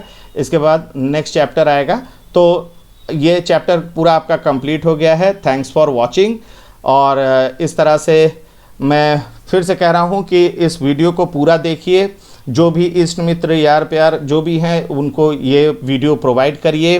मेरे वीडियो को पूरा देख लिया और चैप्टर NCERT का चैप्टर पढ़ लिया, इसका मतलब आपका पूरा कोर्स कंप्लीट हो जाएगा, पूरा ये टॉपिक कंप्लीट हो जाएगा। जो SSC, रेलवे, बैंकिंग या कोई कंपटीशन के लिए, वो फैक्ट्स को एक कॉपी में लिखिए, मेरे वीडियो को और भी जो लेक्चर्स है उसको देखिए, आपका कंप्लीट हो जाएगा। तो फिर से आपका दोस्त एंड होस्ट नागेश श्रीवास्तव अपने चैनल युवान एडुसर्व के लिए आपसे रिक्वेस्ट कर रहा है कि प्लीज़ शेयर करिए, सब्सक्राइब करिए, लाइक करिए और जितना हो सके लोगों को दीजिए, बांटिए। और जो डोनेट करने वाले हैं उनसे हाथ जोड़ के विनती है कि प्लीज़ अपने समाज के लिए जो हो सकता है, जितना हो सकता है, प्लीज़ डोनेट जरूर करिए। अब मिलते हैं फिर नेक्स्ट टॉपिक में, एक बहुत इंटरेस्टिंग टॉपिक के साथ आपसे अगले बार मुलाकात होगी। तब तक के लिए भारत माता की जय। जय हिंद एवरीवन।